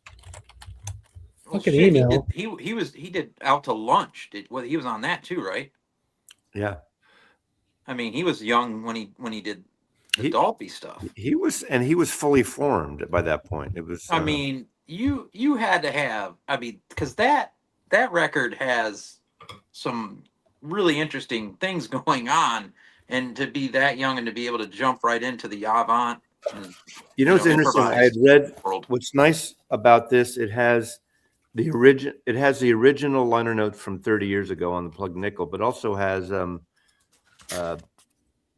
what's his name? Rob. Sid Schwartz. The coffee, jazz and coffee. Sid Schwartz. Sid Schwartz. Yeah, Rob said the Are book's you showing really that good. again? No, I'm just talking about the booklet. I didn't show the booklet before. Here's what you need to understand. Eventually, Mazzy goes in a full circle and starts back. Yeah, that's okay. But we didn't talk about the essays in the booklet. And I totally forgot the whole story how it was Tony that he initiated this whole thing about let's just fuck off and do whatever we want to do. And that's balls in 1965. Yeah. Can you give us other example of balls in 1965? Manscaping, Rob. That's in 65. There was no manscaping. 1995. What is the fucking bullshit about you? Like you get old, you lose your hair here, but it grows everywhere else, right? All your right. ears, your nose, now Mazzy he doxed himself. The reason he's not doing his live stream Saturday, he'll be at the Holiday Inn near the airport in Seattle, doing his comedy routine. Exactly. Yeah. Mazzy's probably one of those old dudes that goes to the fucking locker room at the gym and just goes balls out and drying his ball fro with a fucking hair dryer for everybody. Fuck the gym. I don't go to a fucking gym. No, I don't either, obviously. I am active, but I don't go to the gym. The coffee shop is your gym. I haven't been to coffee shops lately. So. Louis, it's your moment.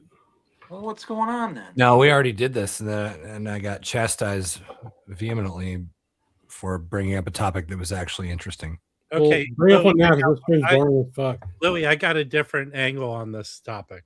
Reese's Fast Break is Did you ever have the Walmart knockoff candy bars of all the famous candy bars. No, I never did. And Trader Joe's did it too. They made like 3 knockoff candy bars. There's not a Trader Joe's around here. Didn't we have a candy bar episode once? Yeah. It was awesome. It was legend. Hey, Dave. That was a good one. Can we have a shout out and a toast to our friend John Digital Grandpa? He's in the hospital again, Oh, but sure. it's because he needs more nutrition. He hasn't been eating well because of his. Well, he should be out by now. He went in Monday. Well, we texted today for the first time, and he's going to be there until Monday now, I think. Is he? He's going to. They're having there the whole week. It sounds like it. Oh, so, I mean, I think it's just uncomfortable not eating well and needs nutrition, but so I mean, well, it's difficult because he's on a liquid diet until November. Right. I mean, It's been only 8 weeks now, since the operation. So, but just we love the guy. You know him better than I do, and I just know him like I met him once, but virtually, he's a good guy. He talks to you more than he talks to me. Well, we don't talk. I hardly talk to him. I think I only talked to him once during this whole ordeal in terms of speaking to him. Oh, okay. But we'll text like every couple of days because I ask him what's going on. So. Well, and the other thing we got to give a toast to our old friend Dr. Robert. His wife passed away a couple of years ago. Yeah. I'm sad to hear that. Yeah. Hey, yeah, but John's going to be all right, man. He's going to be all right. Yeah, he's will. A fighter. He will. Whatever happened to Mazzy Loves You? What happened to that thing? It used to happen, but Dr. Robert's the best. But I've got records for John. Ben Costello, the old VC Irish stalwart, sent some records over for John, which was awful nice of him. So sent some Irish folk records. Ooh, cool! I love that kind of stuff. Oh yeah, and these look really cool. What period? Like, let me see if I can find them. I got a whole bag of records here for John. Is the jazz bums merging into? Absolutely not. I don't want to see like 20 fucking. No, it's only like 3 records. Is it the Shirley Collins June Tabor collection? What is it? No, let's see. It's this one's the Mulligan label was an Irish label, and this one's called Pumpkinhead. That's hard to believe. Yeah. But and then this one Celtic Folk Weave, Michael Hanley and Michael O'Donnell. So this is some Dave, if you're going to show all those records, at least put a kilt on. Yeah, there you go. Well, that's Scottish. These are for John. Dude. Don't confuse the Scots and the Irish, Rob. Yeah, exactly. There's some more stuff in here, but that's the kind of stuff he sent over. I thought it was nice of him to do. So he sent him a nice Irish hat. So where's that? It's in here too. What's his main genre? Oh, that's cool. Dave. Who? John? Okay. Yeah. Knowing Dave is going to pull out a box of Lucky Charms any minute. His favorite bands are Spoon and you're talking about Dave? You're talking about John? There was a band that split into 2 bands. I'm trying to think. Hey, about John? I got to tell you, one of the knows. Wilco and Uncle Tupelo. One of the best songs ever written is that Spoon song. Yeah. Yeah. What's the name? He likes Jason Isbell. I hate Jason. Spoon. And he likes all those kind of rootsy North Carolina bands that But Spoon's from Texas, right? Irish, but Irish were kilts, but not the same. Yeah, but he likes a lot of stuff. Yeah, he does like. He has some great jazz records. I mean, he likes a lot of R&B and soul music too. He got a nice Alice Coltrane from Alex. Louis, what kind of candy bars do you like? I have a legitimate vinyl community question. Okay. If you had $500 to spend on a moving magnet. Oh, Jesus Christ. That's not a vinyl community. That's gear. That is a vinyl community question. It's a vinyl piece of gear. Buy that cart. You guys ask me shit for. Buy that cart. It's not shit. I don't think a lot of people here could offer you the cart that PB promotes. That it's a hybrid, basically a customized movie magnet. It's about $600. That's the one. I don't remember the name of it. Reach out to PB Thal. Really, seriously. That's a good idea. Yeah, that's true. There you go. Doesn't Felipe have a movie magnet too, Louis? What? Yeah. Doesn't Felipe have a movie magnet cartridge? I think he does. No, he doesn't. He has a moving coil and he has a step-up transformer, and his situation sounds awesome. He's got Volti speakers and they're fucking great. And his main amp is a Lieben tube amp, and it's awesome. Yeah, it looks cool. Didn't he get a new he has amp? to use he's paired it really well because you got to use horns, I think. To really get the advantage out of tubes, you got to use horns, unless you're gonna fucking buy a Macintosh. Like the low wattage of tubes are really comes through in those really high efficiency speakers, and those Volties are fucking awesome. Like 7 watts. Yeah, it's all you fucking need for that. And they would drive La Scalas and Heresies and the Denon DL103 modified. There we go. Andy G has it. That's the one. And there's a guy that I think he's in the south. Is he in the Southwest now? All right. I don't know if some of you people have ever had this. I'm going to go with Brandon had this candy bar. This is the best candy bar ever made. I thought we were talking about cartridges. Reggie? Oh, the Reggie? No, I didn't like the Reggie bar. The Reggie's the best candy bar. My favorite candy bar. What's happening, Louis? Well, I love a Mars bar. Yeah. So did the rumor has it. So did Marion Faithful and Whatchamacallit. Whatchamacallits are fantastic. Yeah, although I think they'd be too sweet now. Yeah, probably. just a Reese's peanut butter cups or Yeah. Probably a candy bar. Hey, wait. Here you go, Louis. Is Louis here? You know, I'm kind of getting. There you go, Louis. Jack. I'm kind of getting tired of. I have an Umami Blue Hannah. yeah. Cart micro stylus, or what do you call like it? the Hannah?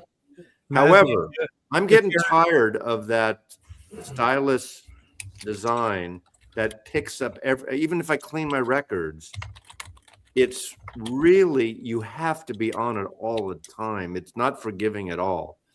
And I'm getting a little tired of that microline type of stylus that just, it gets everything in the groove where a optical doesn't, but it attracts anything that's in there. And if you get this. Mazzy, if your Unami blue, why don't you do something to cheer it up? It's fair. Oh, sorry. Oh, no. I have the Denon 102, but that's the mono cartridge. I love it. You don't switch out? Yeah. And then I have an old Shure cartridge. I forget what it's called. With an old, I have 2 Shure styluses, but they're both getting to kind of need to be point of no return. Mm. What do you have now, Louis? I've got the blue and I have a bronze stylus that I put on the same body, right? So because the bronze and the black have an upgraded engine, but I put a bronze stylus on the 2M blue engine. It does sound better. It sounds more detailed. The highs are much better, but I'm not expecting a night and day difference. But when I listen to jazz, and I'm getting to the point where I've got a pretty revealing system. So I just want to put the money where the rubber hits the road. And I think the stylus is a really important part of that. Yeah. It's honestly like right now, it's a toss up between buying a record cleaner and buying a better stylus, because you know what Mazzy said is totally legit, because it's like the more revealing I get, the better power I get, all of those things in the chain, the more I'm going to hear the fucking dust. And yeah, especially those microlines, especially an MC cart, man. I'm not getting an MC cart. I'm not doing that. It's still a moving magnet, but like I also have my tube, my EAR 834 that I built. And you can't, an MC high can't output replace a stylus either. Tube you can replace a stylus on those MM carts. You can on a. Yeah, exactly. And so I'm just like, I've got the money for the bronze burning a hole in my fucking pocket, but I'm just give it to me. I'll take $500. Yeah, that's definitely how that works. It is. Well, you're a fucking idiot. Do you know that? You're a fucking idiot. I don't know. I just don't know. I'm like, I'll probably just not do it because the blue sounds great and the bronze stylus sounds a little bit better to my ears, but I don't know. I need to get a new blue because I think mine's probably worn out. You can just send me the blue, man. You were talking about it the other day with me. Because I only have the red. Oh my God, dude. I will, dude, Dave. You know how like I just said, like there's not going to be a night and day difference between like the blue and the bronze. There is a night and day difference between the red and the blue. Yeah, that's true. Because you play one in the daytime and you play the other. Well, you should see what I had before the red. The red was right. upgrade by leaps and bounds. I had old DJ carts on my turntables before. Right. Red. Yeah. No, but I've got a 70s SL220 here, and had whatever it had on it. The best when thing, I got the red, it was the night and day. I will say the biggest realization I've had in my entire system was going from a red to a blue. Yeah. It's how much really did blue go for? A couple $100.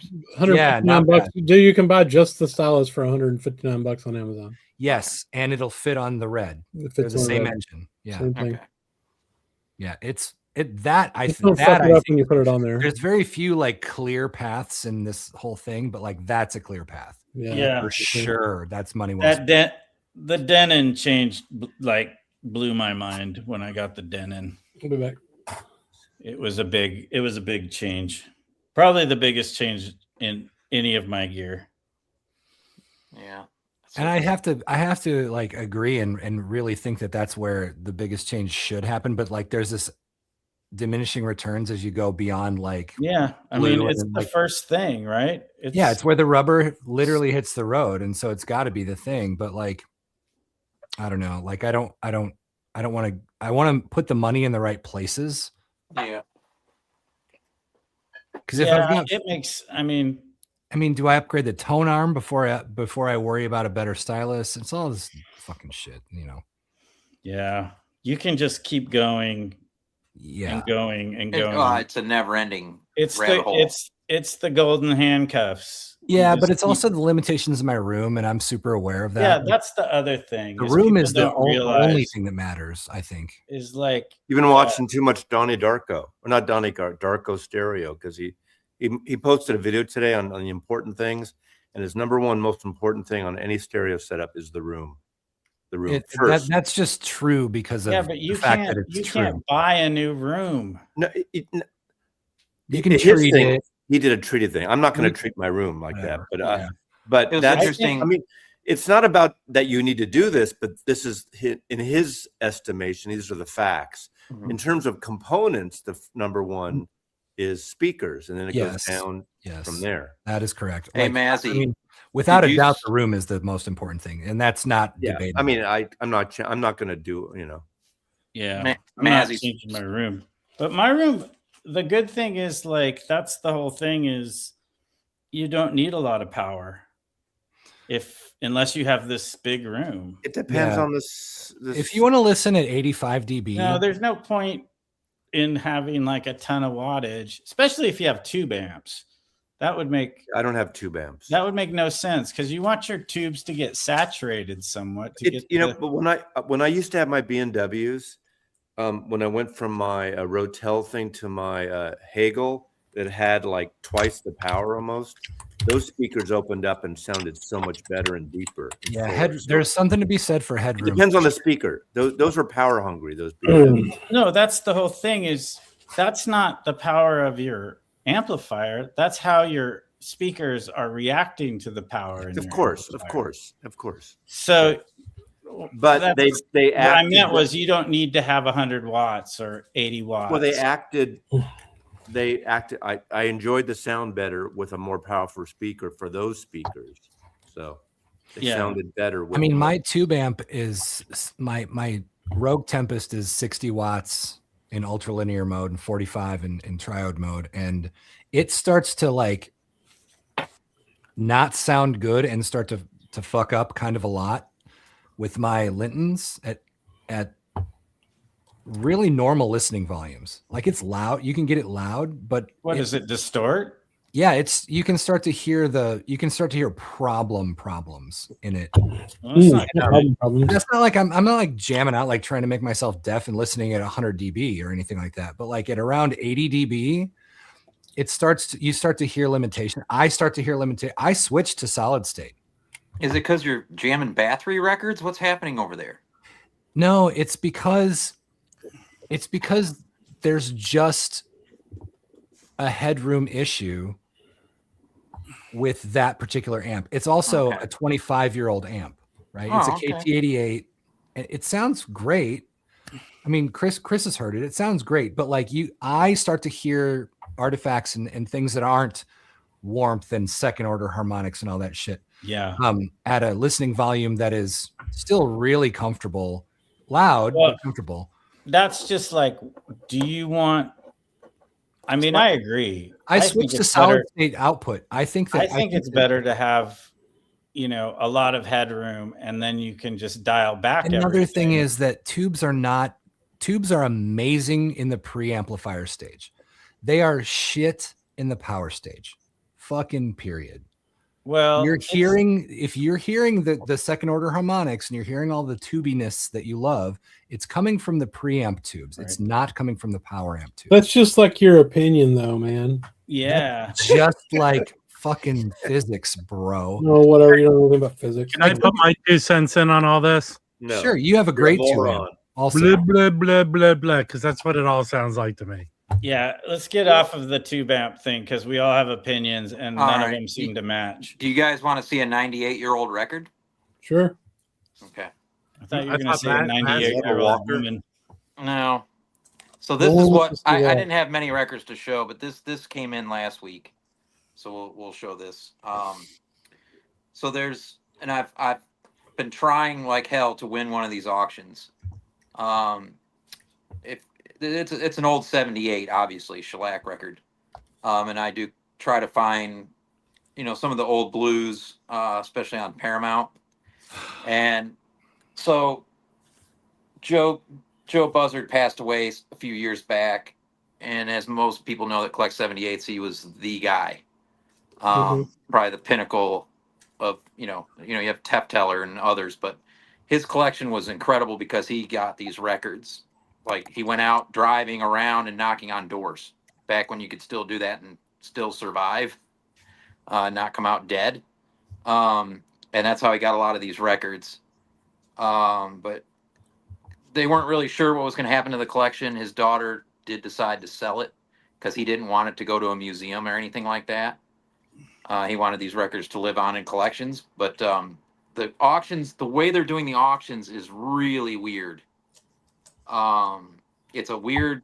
What's the record? Show us the record. Online thing. Show us the record. It's Blind Lemon Jefferson, Sunshine Special on the A side, and Lonesome House Blues on the B side. So it's a. Let me take it out of here. That's like.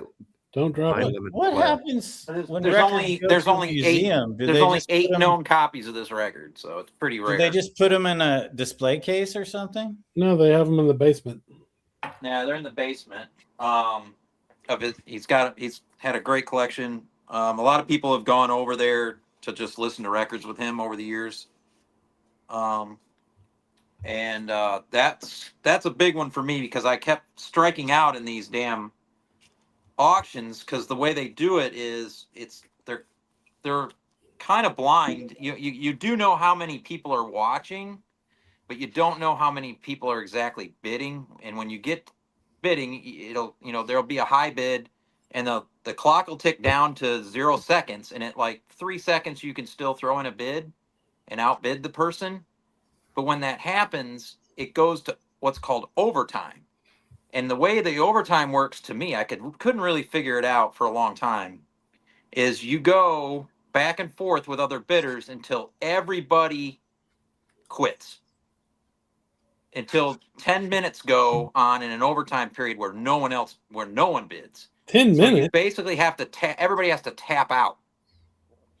It's crazy. And the way that works is it drives the price up and it drives the price up and it drives the price up.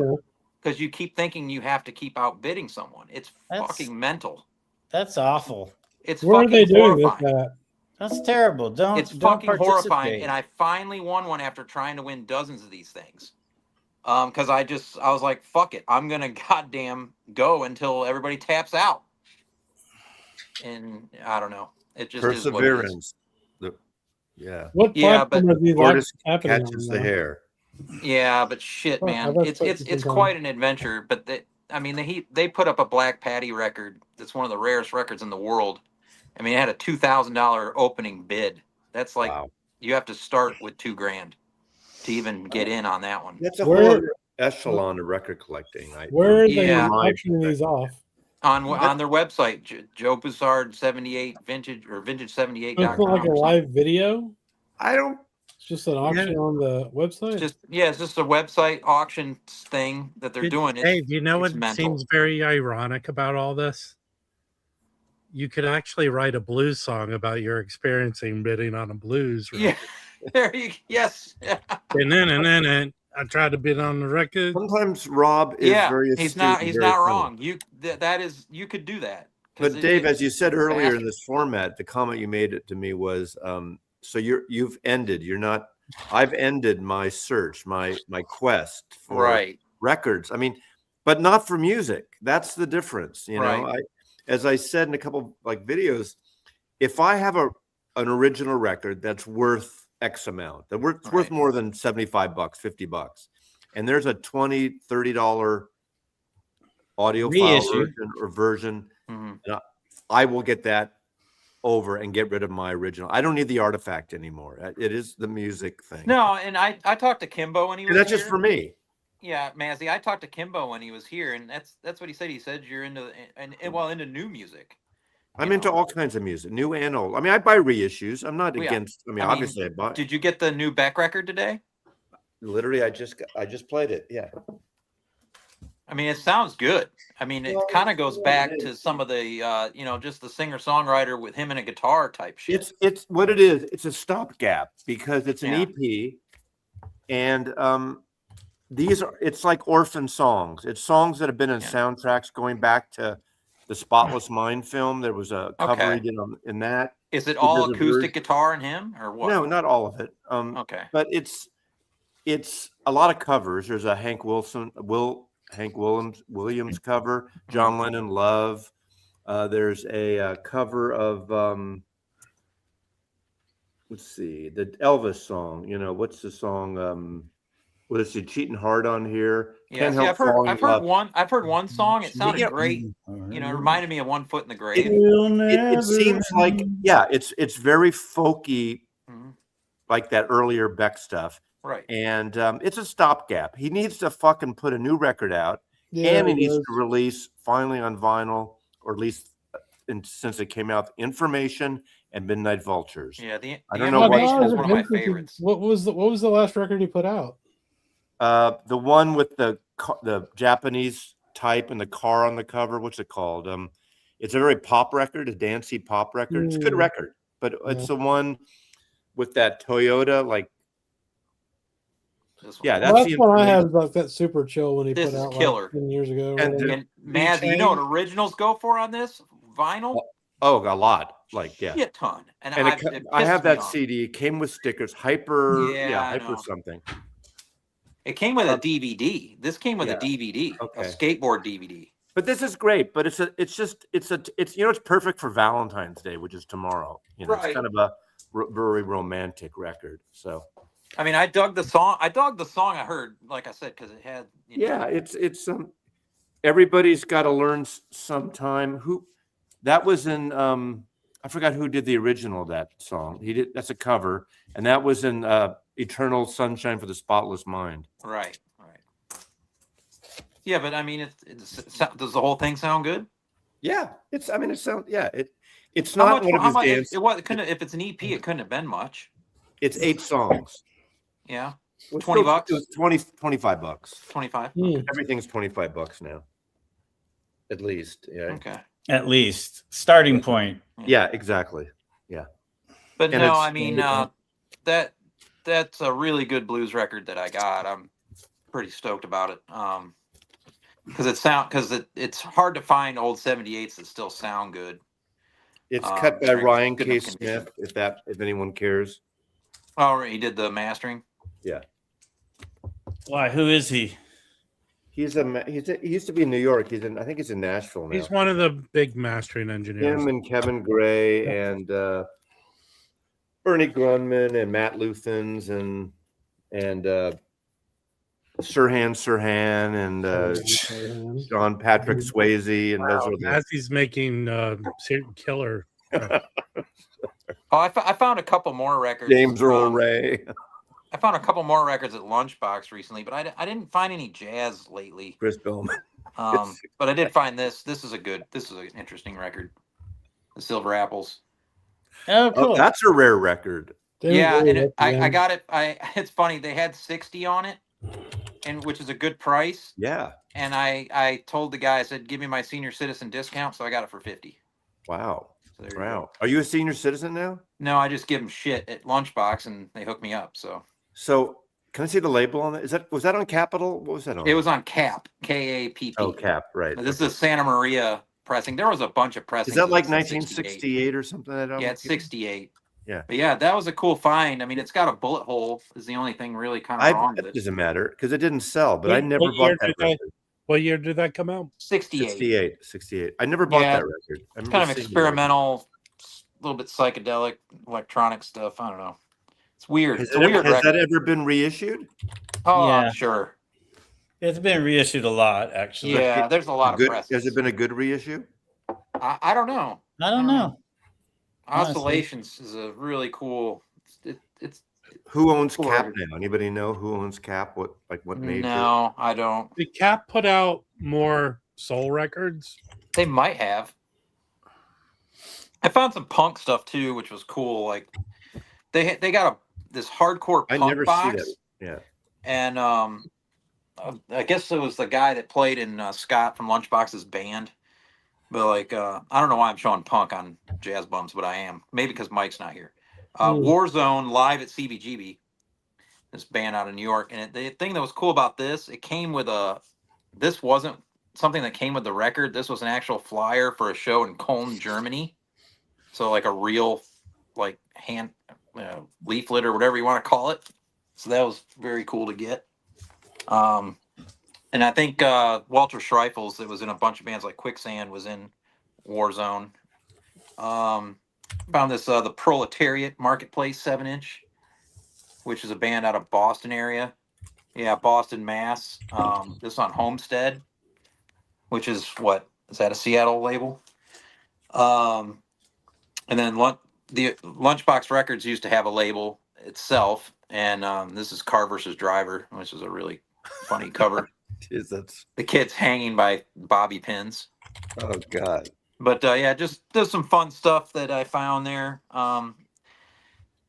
Jazz wise, I pulled all my FMP stuff out. Did we show Plug Nickel yet? Yeah. No, just kidding. Never mind. Oh, the Plug Nickel. Oh, no. I don't have that in any form, so I kind of need to get on this deal. Since it's not $800. The record. My guess is the Record Store Day sampler would be a nice one to get. The 2 LP. I mean, kind of like what Rob got. I mean, the box set looks good. I just need to make sure they don't. Look, if they made as many as it seems like they've made, you can get it for around $150. It's worth it. Yeah, it's 10 LPs for $150 is a good deal. The price it come out, it's the most important thing is not noisy vinyl, and it sounds good. Yeah, Joey. That's going to be my label, not noisy vinyl. I mean, it sucks when you put on a new record and it just sounds noisy. Yeah. Usually, and sometimes even when you give them a nice clean, it still doesn't come out good. Hey, what happened to Louis? Louis just like Irish goodbye. Hey, here's some punk. Well, actually, early post-punk. Oh, hell yeah! The Wire. I love that record. Yeah, that's one of the best. Well, is that an album or a single? No, it's the album. Oh, yeah. Looks like your hand on Harvest. That's a beauty. Wow. Yeah, I got this. It was man, I got this this was crazy. It was still in the plastic, although I took it off because it was falling apart. Yeah. Check it out. It's perfect. Yeah, that's in pretty good shape, it's man. Never been played. You hardly ever find, punk records that haven't been played. No, mine's in rough. I have a copy. It's in rough shape though. Mississippi had it on the wall. Nice. Played maybe once for $35. Oh, hell yeah. In Portland? That's a steal. But I love what they put here. Colin vocals, black hair, guitar, BC Gilbert, blue eyes, drums, Robert go to bed, 6'3". Yeah, Robert, go to bed. Bass Lewis, 9 stones, 6 pounds. Yeah. Yeah, but they did that like Ooh. punk records. Like what was the drummer for Circle Jerks? Lucky? Oh yeah, a lot of them had like different, Like they did like that crazy names. But Oh, this is different. It's like the description. Yeah. There Dave, here's a record I would like. I mean, there are exceptions. There are exceptions. I would like an original UK of the first Stiff Little Fingers. I don't have that. Oh yeah. Nobody's Heroes, or the one with the black cover. All the icons. Yeah, with the No, fire. I got that the black CD one box. with the fire. Yeah. I like the Nobody's Heroes more, but that one's good too. It's great. Yeah. That's the one with the big anthems, Irish. All right, so I think someone in the comments wants to go back to jazz. Yeah, so, somebody gives a shit about punk. Well, I pulled all my FM. If you want to see the heavy stuff, I pulled all my FMP titles. I'm gonna take off, everyone. Have a good All night. right, see you, bud. So we'll show some. You get to see some Joe Analog Archive type stuff then. Oh God. Balls. Yes. Yeah. Now this is an original, one of 200 copies. We just lost 40 people just because you showed it Yeah. off the record. Yeah, there you go. So you want to see jazz? You got balls. So there you go. Okay. Yeah, I might have to go soon after Dave. There's so many Brotsman records, but I'll show the non-Brotsman. Oh, is that Brotsman on the cover? Is he the one with balls? And you have the Living Music. This is an early one, but this is really good. It's Alexander von Schlippenbach. Did you make that name up? Yes. Manfred Scoof is on here, who's really good. Han Bennett is on the drums, but that's a rare one to find. That's good. This one I just showed last week. This one came from Ireland and Ben Costello, Pakistani Pomade. That's a great trio record with Evan Parker from the UK on the horns. Let's see what else we got here. A lot of Brotsman. This is one of my favorites.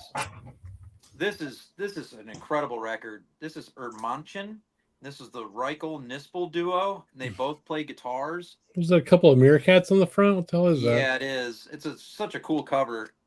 This is one of my favorite records I've ever heard. If you like stuff like Helden, you could get into this. It's I don't even know what to call this stuff. It is improvised. Is it free jazz? Yeah, kind of, but it's I don't know.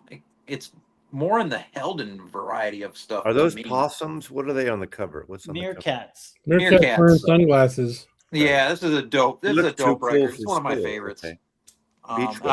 I've been trying to get more of his stuff, and I ordered some, and then because of tariff, records would get to port and then go back to the seller, saying, "Yeah, give me 40 more euros to ship this thing," and I'm like, Dude, "Go to hell." FedEx is up my ass for $6 for some record. Oh, they're sending me bills, and I'm writing back. Bag of dicks. It's a tariff. I'm ignoring it. I'm not paying it. Yeah, I don't know. Either. Another one today. This one's really good. This is a $50 bill for a Sam record. Yeah. This is Tuned Boots with Irene Schweitzer on piano and Rudiger Karl on tenor. This duo, when these two get together, some of my favorite shit. They just really, really were awesome together. And Louis Maholo on the drums on that one from South Africa. That's good. Oh, this one Rob sent me. Hang on. George is here saying he saw the band Balls in Frankfurt, Germany in 1970 with Denny Lane on guitar. Denny Lane. Well, hell yeah. From the Moody Blues. Rob sent me this one. This has got a bunch of people on it. A bunch of different soloists. Big group. Mangelsdorf's on there. Let's see what else. Because I put all these together. Oh, this is a good one. Andrew Cyril. You already did, Roberto. Rotzman. Yeah. Who else is? I think it's just the two of them on this. Yeah, just the two of them going crazy. What else we got? See a lot of Brotsman. Oh, here we go. Here's an interesting one. SAJ was like a sub-label of FMP, and so they coordinated with ICP on this one. ICP Records out of Holland. This is Hey, Han insane Bennick with drum Misha copy, that's Mengelberg. bad. And I don't know how to say this name of the title on this one. It's some big long word. But yeah, Misha Mengelberg on piano and Han Bennick on the drums, among other instruments. That's a really good record. You know, fuck Yeah, them. okay. Bill me after the fact. Fuck you. You know, send me something saying you have to pay or you don't get your record. That'd be different. Then I don't have to pay. I don't have to get the record. Yeah, I'm with you. Sorry. Rob sent me this one too.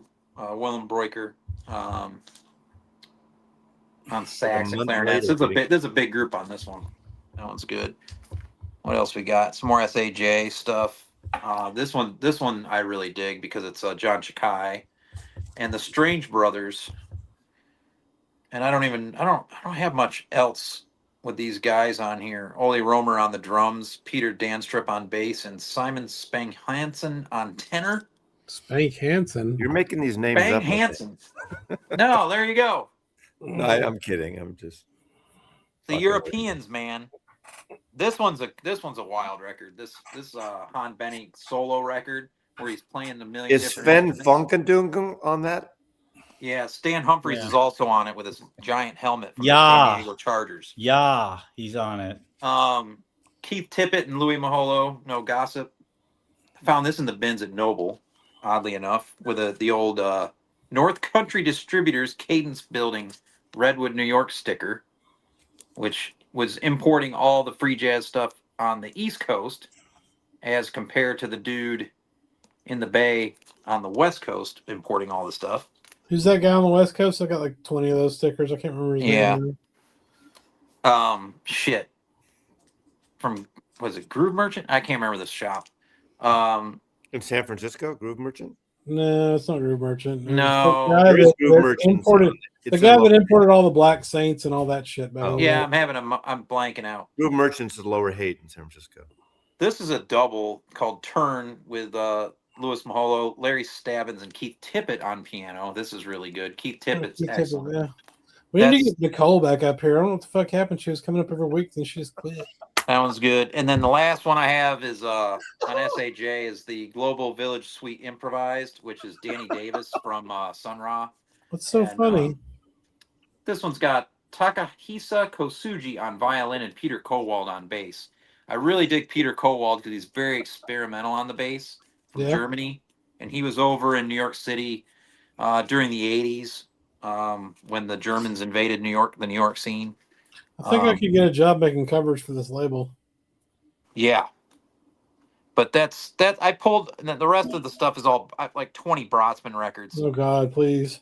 But I'm going to spare you that.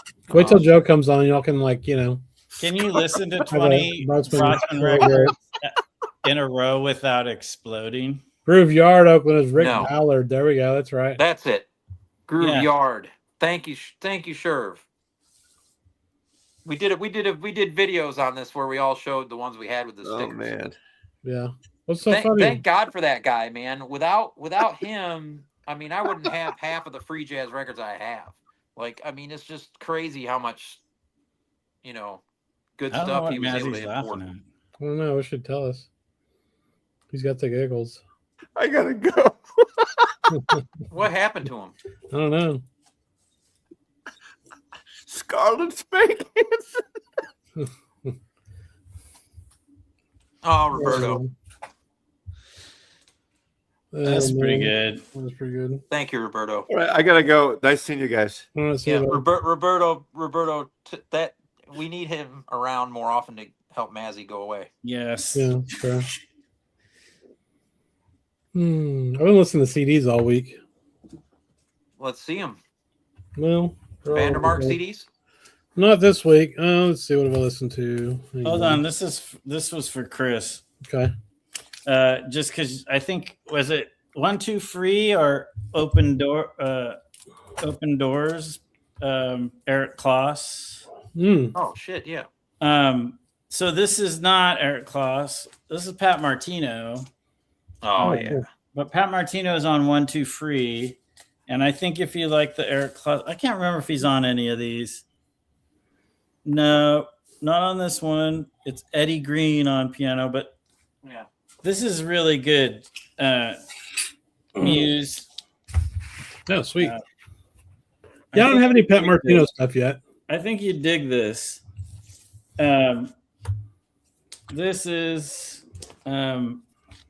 Exit, also on Muse, with Richard Davis, Gil Goldstein, and Billy Hart. I don't know who Gil Goldstein is, but we know the other guys. And this is The Visit. It's on Muse as another title. Yeah. But I don't know what it's called. Richard Davis and Billy Higgins are also on this. Yeah, that looks great. These are like my favorite Pat Martino records. Yeah, I've been meaning to get into them. They're kind of expensive. I guess you guys all know the story. He lost his memory.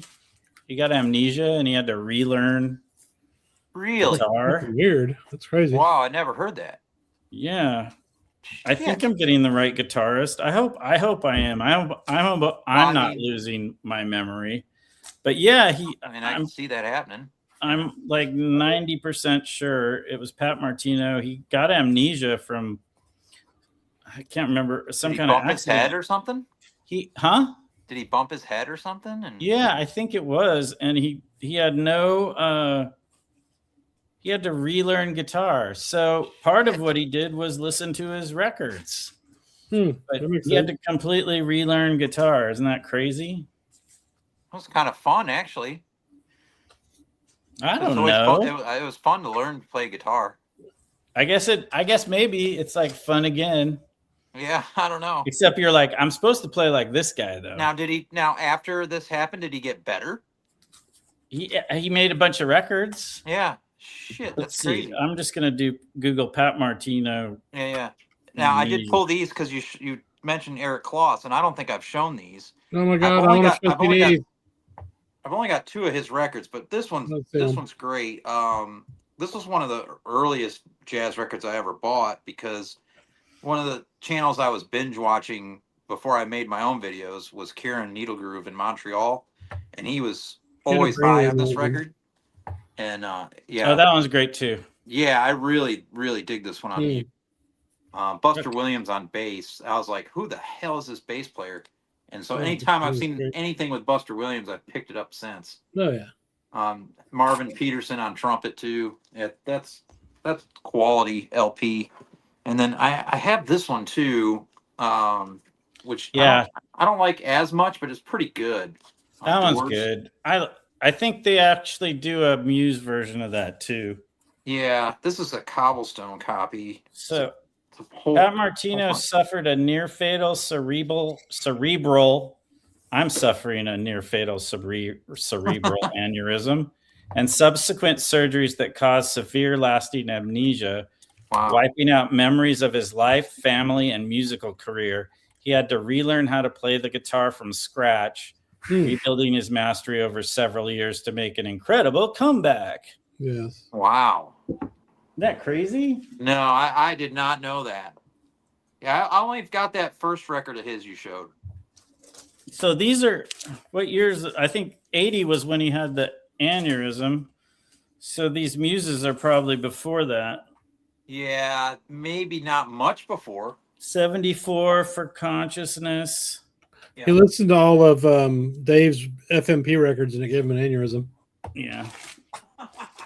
I think enough Brotzman, you'll get an aneurysm. How would you describe what did Mike say last week about that stuff when I mentioned FMP? I don't know. Mike said something about it. He got Machine Gun. I think it's the only one he has. Does he really? Yeah. He never listens to it. Guaranteed. See, I'm still hoping to find a bro copy of that. But I do. So, Brandon, how would you describe Pat Martino? I do have a first German. And how he sounds or how his music sounds? Well, this album is kind of that one's a little bit spiritual. Yeah.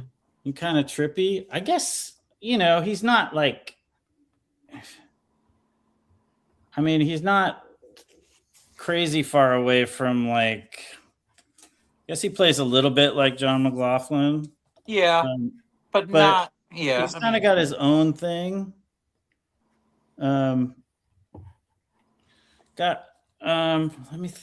the other guitarist? that I really like from this time period. This is pretty trippy, I would say. And it used to be it's kind of gone up in price a little bit because he passed. Oh, did he just pass away? Yeah, it wasn't long ago he passed. And some of those records like that one kind of shot up in price just a little bit. You want to see a bunch of CDs I listened to all week? Yeah. Some of it, so there's a little bit of Vandermark in here, not much. That's next week. So let's see. This is interesting. This packaging. This is a Tim Byrne record called Diminutive Mysteries. Tim Byrne, he was a Hempel kind of acolyte. He it's funny. The story is he was like going to college and didn't even play an instrument, I don't think. And then he heard Julius Hemphill, so he got a saxophone and quit school and went to New York to learn how to play saxophone with Hemphill, and he dedicated his whole life to it, basically. And wow. Yeah. So this is on JMT, and they reissued a bunch of their records as CDs, these little kind of special CD packages. That's cool. Yeah, but I wasn't aware of him. Yeah, he's great, dude. Yeah, you should. Damn, that's a really good one. All right, well, shit, I'm gonna check that out. Because Hemphill, man, that's a hell of an influence. Now, this is probably my favorite CD I've gotten in the last year. I've shown this before. This is Max Roach and Mal Waldron doing duets, 2 CDs. This was recorded the same. It was his 60th or 70th birthday celebration over in Europe somewhere, right? Let's see what's where. 70th birthday. That's it. Is this piano and drums, or is there a band? Piano and drums. Yeah, it was. So he had this concert. It was the same concert. You know that what's it called? Something Warriors. It was the Mal Waldron Steve Lacy group record, that live record that Zev put out a couple years ago. It's fucking awesome. Anyway, it's from the same weekend. He did a weekend of shows basically, and then they also did a documentary about it, which is excellent. Oh no shit! Is that on YouTube? Yeah, it's on YouTube. Doc, yeah, okay, really good. Yeah, but this one share that in the Discord. Yeah, I will. You get a chance. I have before, but I'll definitely share it again. Cool, man. This is really good though, because they just they do all kinds of shit on here. Mal, the thing about Mal, when he just starts like doing his thing, he'll just repeat the same phrase like fucking 40 times. Mm-hmm. It's just like super repetitive, but it just builds with intensity and shit. He's just riffing. Yeah, exactly. So that one's really great. That one's been in my CD player for like 6 months probably. This came out as a Tone Poet recently, I think, but I like the CD. So Sonic Boom, Lee Morgan. Oh yeah, I think I got one of those. We were showing those shitty covers earlier. Yeah. I have that on that LT brand. Sonic Boom, Lee Morgan. Wasn't that an LT? Or was Which one is it? Sonic Boom. Oh yeah. Hold on. It's either an LT or Japanese first release, I think. I think it was both, but I'm not positive. Let me find my Japanese. Is there a Japanese copy? It's actually here you go. Yeah, I think it might have been originally a Japanese. Yeah, damn, that's cool. It's quite possible. What it's actually a good band. You have a LT? Okay, yeah. David Newman, Cedar Walton, Ron Carter, and Billy Higgins. Terrible cover. Huh? This is a horrifying one. Well, this has extra. I think this has extra shit on it. Yeah, I bet it's probably got like 3 or 4 extra tracks. But it's got a different group. So the first group is Morgan, Fathead Newman, Cedar Walton, Ron Carter, Billy Higgins, which is why I loved it so much. But then the second group is interesting. It's Morgan on trumpet, Julian Priester on trombone, George Coleman sax, Harold Mayburn piano, Walter Booker bass, and then Mickey Roker on drums. It's like a totally different session. So anyway, I wonder if that's that other LT. Yeah, I don't know. It might be. That's Teru, isn't it? Yeah. Oh, it might be actually. It might be part of Teru. I don't know. Teru. I don't know. Hold on. No, Teru's Benny Maupin. Maybe is it Tomcat? I don't know. No, Tomcat's Sonny Clark and shit. We all don't have to dig them out. Nah, Tomcat's older. Shit. Tomcat's old. Yeah, that's old shit. I have not seen this. Sullivan Fortner. No, I have not seen the new Sullivan Fortner. I'll check that out. Here's another one. This one was actually available on vinyl too at some point. This is on what the fuck label is this? Oh, this is on Timeless. So this was I really enjoyed this one too. So this is Kirk Lightsey Trio featuring Freddie Hubbard. No shit. Yeah, it's great. So it's there's actually 5 people on. So Hubbard's the extra, right? It's not. Huh? Hubbard is like added to the. Yeah, exactly. So you got Freddie Hubbard trumpet, Kirk Lightsey piano, Santi Debriano on bass, Eddie Gladden on drums, and then Jerry Gonzalez doing percussion. Oh, cool. Yeah, highly recommend. This is excellent. I really like this one a lot. Listen to that this week. What else have I been listening to? This is one of Vandermark's mini groups. It's him with Nate McBride and nice Newton called. Did I send you a link to a Vandermark album this week, man? Well, I don't think so. It's called Triple Play. Is the name of the band. I saw one. I needed to send it to you, man. Shit. Somebody was selling one a vinyl copy of his. Maybe I don't have any of them. I don't have any of his vinyl. That's funny. Okay, well, I'll find that link because I think it was Permanent Records. You can buy it off their Instagram. Is Music Matters better than classic records? Generally, I would probably say yes, just because they had way less quality control issues compared to what classic records had. I mean, at one point, classic records, if you paid them an extra $10, they'd actually look at the record to make sure it wasn't a piece of shit before they sent it to you. I think it would depend. Also, like the Music Matters are mostly stereos. They did lots of monos actually too. Huh? They did a lot of monos. They did, but like the classic records are almost all monos. Yeah. And the Music Matters. So if you're like, like stereo recordings better, you might go for the Music Matters more. Yeah. I'll just show you all a bunch of fucking CDs. Fuck it, we still got 89 people watching. Yeah, let her rip. This is one of my favorites. This is the first Vandermark CD I got. It's called FME. Oh, I love that cover. Yeah, it's a cool cover, huh? So this is a trio. This is one of his mini bands, See, I'm surprised you don't get into more of the FMP type stuff with digging Vandermark, man, because he gets really out. Huh? He gets out at times. No, he definitely gets out, but he's not like fucking just psychotic bullshit like fucking Machine Gun. They listen to like Machine Gun. I was like, that record's an anomaly. I mean, yeah, it really is. Like I like Vandermark because Vandermark's weird because it's free jazz, but it's kind of not at the same time. Like it's structured and he has they have a template. They have a template. Yeah, they have a template, I guess, right? Yeah. This is one of my favorite CDs. I need to find the other volumes and get them too. This is Braxton, the standard stuff. Oh yeah, that's all really good standards. Stuff. Yeah. Oh yeah. Greatness. What's that label again? This is on Magenta. I'm just gonna go with this whole box until people make me stop, which will never happen because it's my show. Excellent Sonny Fortune here. That dude rules, man. On Blue Note 4-in-1. I didn't even know that existed. Yeah, this came out. Does it say? Let's see. Like 90s, I'm guessing. 1994. Who's on here? Does it say Sonny Fortune, alto and flute? Wait. He plays flute on one track. Okay, anyway. So then Kirk Lightsey again on piano, Buster Williams bass, Billy Hart drums, Santi Debriano on bass on a couple of tracks, and then Ronnie Burridge on drums on one track. So yeah, a lot of the same dudes from that Kirk Lightsey record. What a rhythm section on that. This is excellent. So very good. Dude, Sonny Fortune on this does not take a breath for 20 minutes straight, dude. Oh no, that's one of my favorite. Sonny Fortune is a monster on this one. Yeah, that's a great record. He's on two. He's on. Isn't he on Samalayuka as well?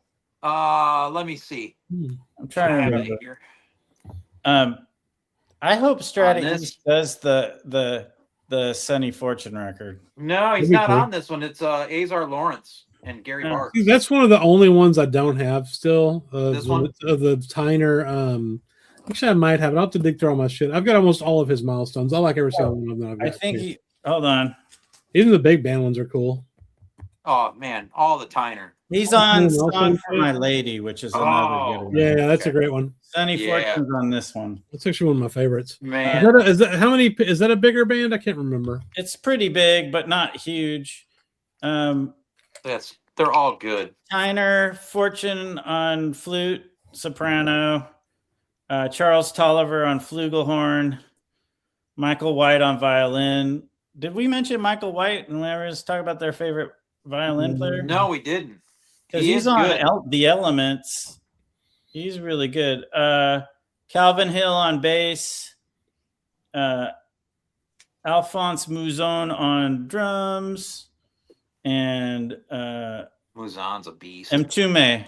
Mtume on percussion. So this is a fairly large band. That's three. Sahara, this one, and Samalayuka are the three ones that are just killer. I need to go back and listen to some of these Tyners, man. They are really killer.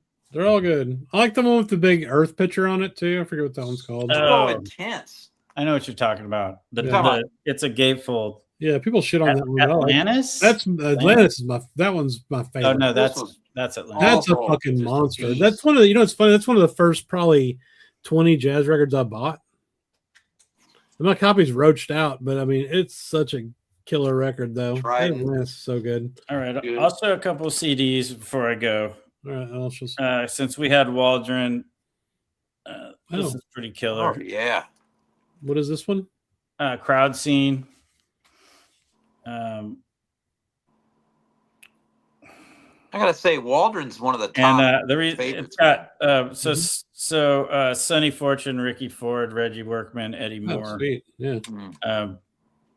So pretty cool, huh? Oh, it says on the front too. Featuring cool. Sonny Fortune, Ricky Ford, Reggie Workman, Eddie Moore. I love Ricky Ford, man. They said the same thing on the back. It's hilarious. Anyway, this is really good, but not like there's any surprise. It's on Soul Note. Sweet. So you get the Soul Note CD, which is pretty cool. I've got one or two of those, I think. Yeah. You know, they put out the Black Saints Soul Note. They had those giant CD box sets they put out. Really? Oh, that sounds pretty cool. Yeah, they had like some that had 8-10 CDs in them from different artists. I haven't seen that. One last thing, because I got to get going. But when I'm down, I just put on some Latin jazz. So Chucho Valdez. Yeah, dude. Cool. That's cool. I like that. I was listening to the looks like a Blue Note cover. It is. It's Blue Note. Oh shit! Okay. Yeah.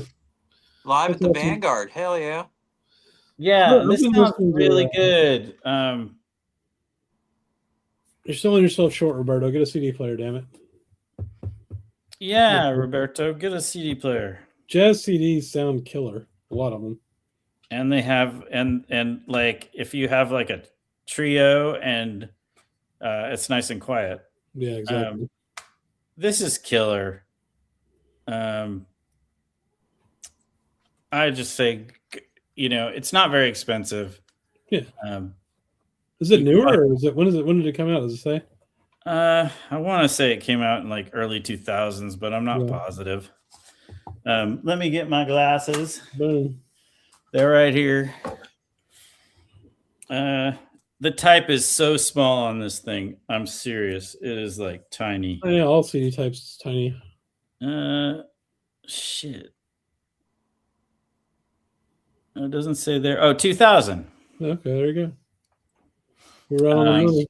This is great. The band goes off. There's some like. I'm gonna look for that because they might have it at one of my locals. There's some jams on this. And his sister Myra, if I can read it, Caridad Valdez. Vocalization is what it says, but she comes and sings. God, this stuff is hard to read. But this is just a great show. It's the Vanguard. It just seems like they did it right. It's got a great cover. Yeah, it does.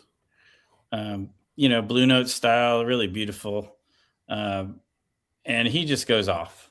So this is a great record. And I was feeling down in the dumpy, and I put this on, and everything was good. Hey, Brandon, kind of in that vein, have you ever heard of the drummer Daphnis and Prieto? Check out this record when you get a chance. I imagine you can download it now, but it's called About the Monks. It's on the Zoha label. This is freaking excellent. I can't remember if he's from Cuba or where, but man, I forget who showed this years ago, and I ran out and ordered a copy.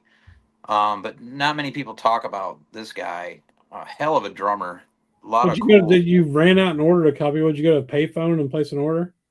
Yeah, I forget. I think probably like probably early days of eBay or something. I don't know. But I ended up finding one. Yeah, he actually went and asked for change and then called on the payphone. Yeah, exactly. It changed for 2005 when this came out. Shit, that was 21 years ago. Yeah. God. It's good, man. The 90s was only 10 years ago, man. I'm knocking shit all over the place. I have the vinyl and the CD of the Elements. Oh, that's cool. Was there any extra shit on the CD? Huh? Is there any extra tracks on the CD? Do you know? No. Because Elements is great. You get fire, air, water, and earth. That's it. Yeah, that's one of my favorite records. It is. Me too. The Jazz Dispensary version of that's just killer too. Yeah. You talking about the Joe Henderson? Yeah. Yeah. They did a good job with it. Yeah, Joe Henderson with Alice. Yeah. That takes you up. They were selling that for $20 too back in the day. Really like 2020 when it first came out. This record can make you feel good in all kinds of different ways. Yeah, it's killer. You could be on drugs. You could be not on drugs. That's a special record. Check this out, Dave. I've shown this before. I'm going to show a bunch of CDs still. So yeah, keep showing CDs. Yeah. So this is Vanguard 5. So what's interesting about this, the Free Jazz Classics Volume 1 and 2, right? So yeah. He's played at this place called the Broken Bottle or the Bottle Cap or some shit in Chicago. The empty bottle. Empty Bottle. He's played there like every Tuesday night when he's in town for like 20 fucking years. Yeah, right? In Chicago. In Chicago, yeah. He's a Chicago guy. So, and the Vanguard 5 is the more accessible groups he has. I mean, it's still totally free jazz, but so anyway, these originally came with like a regular Vanguard 5 CD, right? Like it would be, here's a Vanguard 5 CD, and then the first 200 copies they'd put one of these CDs in it, and you couldn't get them. So then they released them like this. Oh, so this is all live shit from the Empty Bottle, but just listen to the tunes that are on here. So on disc 1, you got Happy House by Ornette. You got 69L by Braxton. Conquistador Part 2 by Cecil Taylor. Goodbye Tom B by Joe McPhee. Saturn by Sun Ra. Shit. You got what is it? Fuck, I can't read it. Gazzalone by Eric Dolphy, And New York is full of lonely people, Lester Bowie. So it's just all these free jazz classics that they've reinterpreted. It's just fucking awesome, really. Yeah, I mean, I'm sure they did their completely own take on them. Yeah, and then the other side's got Archie Shepp, Carla Bley, Jimmy Jufrey, Hemp Hill, Don Cherry. So it's like one thing from all these guys. I'd like to have that. Yeah. What else? Let me just grab a pile of them. Fuck it. Oh shit. All right, you guys, I gotta get going though. Yeah, all right. I'll try to peek in. If you guys keep going, I'm here to see the CDs. Yeah. Well, I got like 800 of them, so let's look at all of them. Keep them rolling. This is one of my favorite Ray Brown CDs. This is Ray Brown Trio, Bass Face. Okay. So this is Ray Brown with Benny Green. You know Benny Green at all? Yeah, Benny Green's cool, man. Fuck, dude, he's such a badass fucking piano player. And then Jeff Hamilton on drums. All the Ray Brown shit on Telarc is awesome. Well, the Telarc sound really good, don't they? Oh yeah, they sound amazing, dude. They sound just so good. Where's Telarc out of? Is that a US label or a German label? Yeah, I'm pretty sure it's a US label. Okay. They did some classical stuff too, but they did a lot of. Right. If you get these old Telarc CDs, they'll have details in the booklets about, how they recorded it. They had their own special DAX belt and all this other shit. Yeah, I think Poetry on Plastic. I think Michael was high on that label. Yeah, dude, they're really cool. They did a bunch of classical shit too. Yeah, that's he's got a lot of the classical stuff, obviously. Bottle tape selections from the Empty Bottle. I don't have that. I think I might have something from the Empty Bottle on CD. All right, let's see it. I gotta dig in here. Keep showing stuff. I'll see if I want you to see it. Well, I know. Here it is. Yes. Well, this is from Chicago. Okay. But I don't know. No, this is a Velvet Lounge from Chicago. Okay. But it's Fred Anderson with Hamid Drake. Fuck yeah, dude, that looks great. Yeah, with Toshinori Kondo on trumpet and electronics. Oh yeah, that looks great. Yeah, FPE label, which actually that label put out a record for Derek Higgins in the vinyl community. Hey, who was that label that you were buying all that shit from with Nicole a year ago? Oh shit. It's a shop in Wilmington, North Carolina that has just tons and tons of imported free jazz and improvised music. That's cool. And if she's on here, she needs to chime in because I can't remember. I stopped buying from them because I was going to lose my wallet. Yeah. I had to stop looking at it because there's like 50 things I want to buy every time, and it gets to me in 2 days, and I had to stop. Comment. Dave plus Chris looking at CDs of the Dream Team. Yes. All right, let's keep rolling. This is absolutely outstanding. This is Joshua Redman, Quartet Spirit of the Moment at the Village Vanguard. Have you heard this one, Dave? No, but you showed it in the back and forth on the internet. Yeah. I mean, I've shown all these, but this one's really good. It's got Redman on saxophones, obviously, Peter Martin on piano, Christopher Thomas bass, and Brian Blade on drums. This is one of the best Vanguard records, period. All right. It's 2 CDs, so it's like a shit ton of music. Who recorded it? I don't know. Let's see what it says here. Oh, it's got the tiny writing. Oh, I have no idea. It's kind of cool. I'm stoked to see like someone's actually putting in the effort to get to these clubs and get some of this out. You know what I mean? Like Birdland and Vanguard still. I mean, it's Redman. He's like a big deal, so you know. Yeah.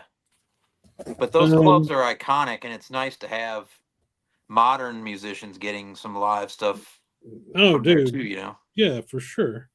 There's a Thanksgiving one that he did that's really killer, too, that I got lucky and got a copy of the record from Notes and Tones because it's like an $80-$100 record now, but he had an extra copy.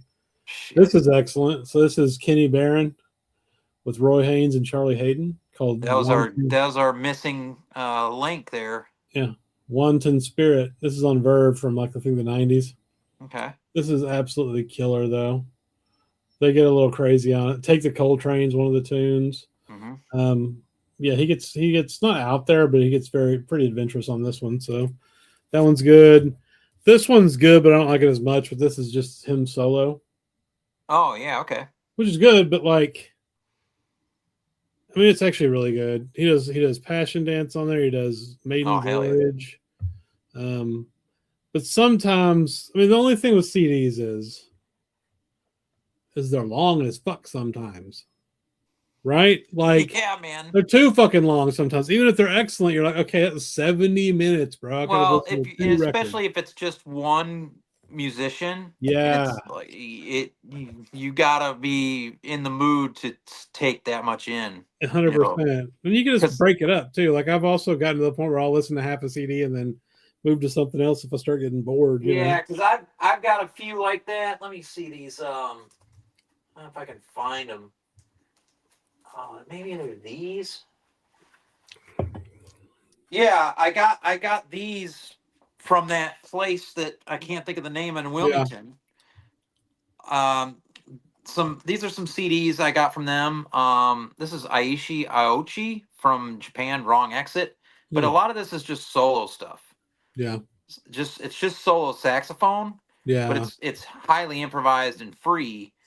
But you really got to be in the mood because there's a lot of music on here. Yeah, you know exactly. What I mean? Yeah, I got this one, and this one is also the same musician. These two, Aishi Awachi, and I have one vinyl record, and that's his entire catalog. Yeah, and so I bought all 3 of his releases from them.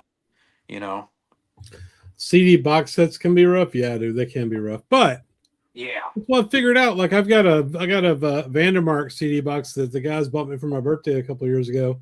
It's like 12 fucking CDs, dude. Like I don't just listen to the whole damn thing, right? I can listen to a couple CDs here, a week later listen to a couple more. Like it's you have to break that shit up. This one's really cool. This is Roscoe Mitchell and the Note Factory. Oh shit. Yeah, songs for my sister. That's later on in his career. Yeah. This is pretty cool from what I remember. I haven't listened to this one in quite a while, but he's still going, man. Yeah. Oh, is he? Yeah, he's still going. He's got a large group now. At times, he's played big ears. Well, yeah. Look at the crew on this album. Yeah. He's kind of like doing how Horace Tapscott got a big group going. You know what I mean? Yeah. Roscoe's got things going on, man. Now these next two, I need to listen to these again. Notes and Tones is big into this Ryan Kaiser guy, and I bought a couple of them, and I don't know, I just wasn't feeling it, honestly. Okay. Well, I need to listen. You can't like everything. I need to give him another chance. What else? Hang on, I'm skipping some shit. Oh, this is excellent. So this is one of Benny's not solo records, but one of his lead records. Okay. Nice. Really good. All his Blue Note shit's great. This is him with McBride and Kenny Washington on drums. Oh, Kenny Washington. Yeah, McBride, dude. Come on. Wasn't Kenny Washington's dad also? I don't know. Musician? I have no idea. I don't know. I'm pretty sure the apple didn't fall too far with that guy. This is a cool one, too. This is Lady Be Good for Ella by Flanagan. Okay. This is a trio with Peter Washington and Lewis Nash.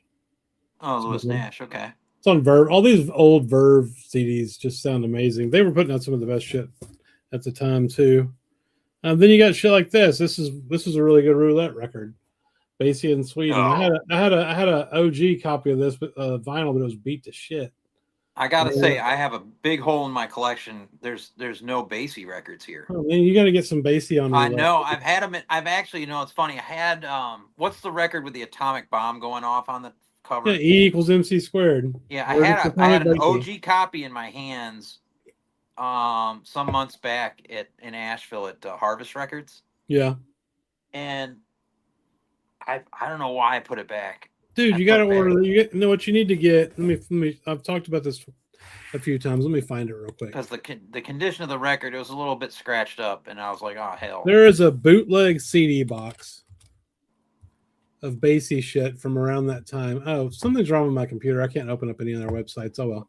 But I've been meaning to pick up some Basie, man. Because dude, I'm telling you, get this. It's called Live Atomic Basie Live at Crescendo. Okay. Something like that. I know there's a Pablo I want to get too. But that one's 6 CDs. Oh. Okay. And it's like 20 or no, it's 3 CDs. I think it's like you can go for like $20. Okay. This British like kind of bootleggy label made it, but it's really, really good. But it's got a ton of stuff on it. Yeah, and they also put out that box of Sonny Rollins at the Vanguard. Oh. They put out a box of no. Same company. Sonny Rollins Village Gate. Village Gate. Okay. So there was only one album of that ever came out, but somehow I still need to get that Joe Henderson from the Village Gate. Yeah. I still need that. No, this is excellent. Make myself big. Yeah, let's see what we got. So this is Charlie Hayden and Hank Jones. Oh, nice. I love Charlie Hayden, man. It's called Come Sunday. So it's it's gospel stuff. Did you get that Charlie Hayden RSD release? No, I didn't. You said it was good? Yeah, man. It's freaking killer. Let's pick it up. But they did this one and they did another one. It's all like gospel, spiritual stuff. Just really, really good. Charlie Hayden was such a badass. Yeah, that's a very cool record because he played in that Chicago record store. Yeah. Which was, what a cool thing if you're just in there going in to pick something up and all of a sudden you walk in and Hayden's getting ready to jam, Yeah. This is a great one. So Notes and Tones turned me on to these. The Stan Getz later stuff he does. This one's called Serenity. I think he's got another one called Anniversary or some shit like that, but this is on Emercy. I haven't listened to Getz in a long time. I have a couple. There's really excellent. His late stuff's so good. This one's got Kenny Barron on it, Rufus Reed, and Victor Lewis on drums. Victor Lewis. Yeah. Heck yeah. Let me see. God, I haven't played my Get stuff. I know I have a few. I'd have to find it. Yeah, there's Gizmonti. Oh, here we go. This one, yeah, I'm going to show this one just because this record right here floored me when I first heard this one. Oh, yeah, I've got that. That's good. It's really good. Yeah. Because I got this, I was just getting into Bill Evans. I knew Stan Getz before I knew Bill Evans. Yeah. And when I got this years and shit ton of years ago, but I found it. Yeah, it was probably $5. And I don't even. It says previously unreleased recordings, but it is on Verve. I don't know. That's a really good one. Forgets. Oh, I only have the Girl from Ipanema thing. Well, everybody's seen that. Yeah, I don't need to show Everybody that. has that. I do have a Japanese original, which is pretty interesting. Let's keep rolling. Yeah, CDs. Yeah, dude. Here's this one's kind of cool. This is Dizzy Gillespie with a bunch of other trumpet players. So it's Two Diz with Love is like one of his last recordings, I think. This is on Telearch. Dude, yeah. Hold that thought. Okay. You see that hat on his head? Yeah. Are there elephants on it? Yes. All right. Do you remember John Lurie, the sax player? No. From Fishing with John, that movie. You haven't seen that? No. Well, all right. Keep showing some stuff, but I'm going to show you something interesting related to that hat. All right. So anyway, this is really cool. This was at, where was this recorded at?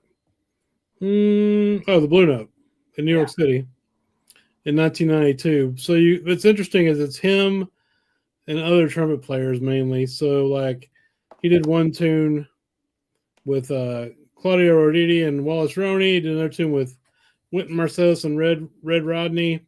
Mm-hmm. Another one with Doc Cheatham and John Faddis. John Faddis is a badass. Yeah, so it was all these guys. That's Madlib's uncle. Yeah, it was all those dudes doing different tunes. Like they all came together at this club to record this.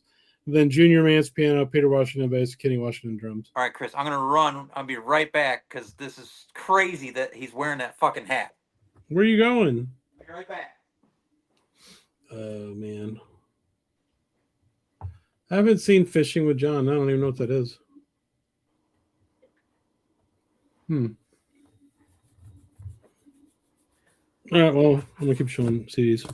Holy shit, dude! I have that fucking hat. You have the hat? I have the fucking hat. What the fuck? I have the motherfucking hat. Look at this stupid fucking hat. Is that okay? What's the story with this fucking hat, dude? Okay, so this hat. The reason I have this hat is because of this fucking movie right here, John Lurie.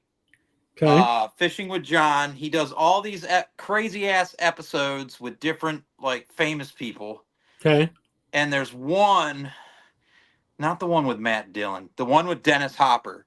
So him and Dennis Hopper are in Thailand fishing for like fucking stingray or some shit. Yeah. And they're wearing these stupid fucking hats. That's crazy. This is Dennis Hopper's fucking hat I got on eBay. It was his actual hat or just a copy of it? I don't know. You know how eBay is. Yeah, it's but funny. I got the fucking hat. That's hilarious. Fishing with John. It's pretty funny. And I can't believe that Dizzy's wearing that fucking hat on that. Yeah, record. Dude. Yeah.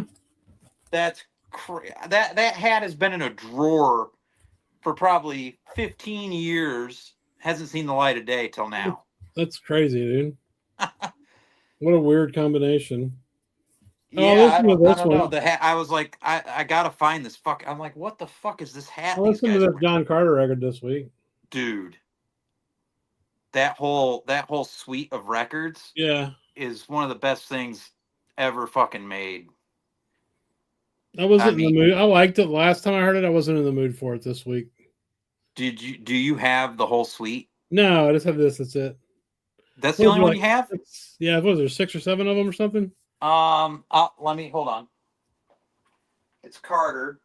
Let me see. I should be able to find them. They're right here. Because there's a lot of mine. That's on Gramavision, right? Yeah. Gramavision's an underrated label, dude. Yeah. So here's the full suite of records.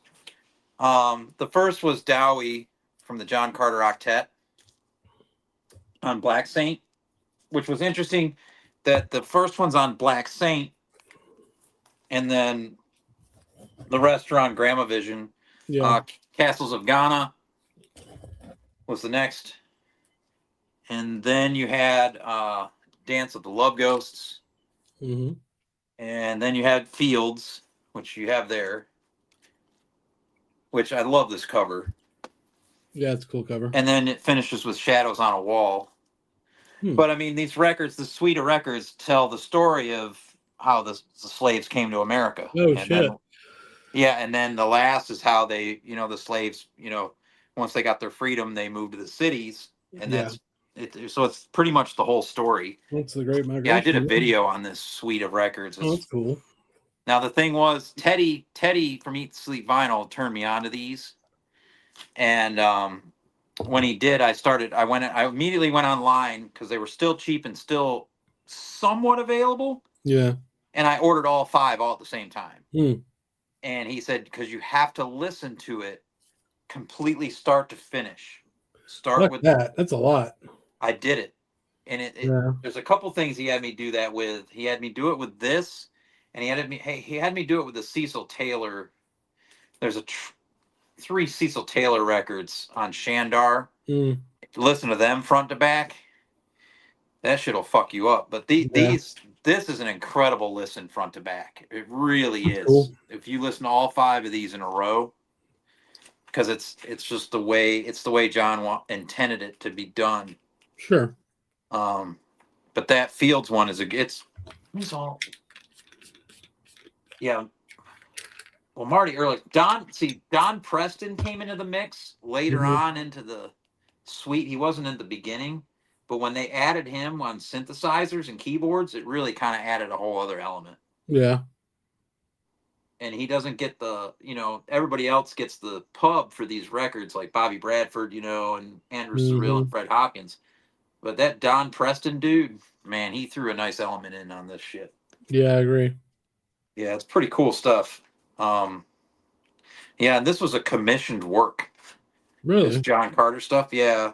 It was something going on. I'm trying to remember who it was in New York City that commissioned this.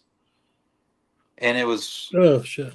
He died soon after this was done because he dedicated this to his mother. Oh wow! Yeah, there's a whole thing, man. It's really good shit. And then I didn't even know they had CDs. Yeah. Of all this, there's lots of CDs out there, man.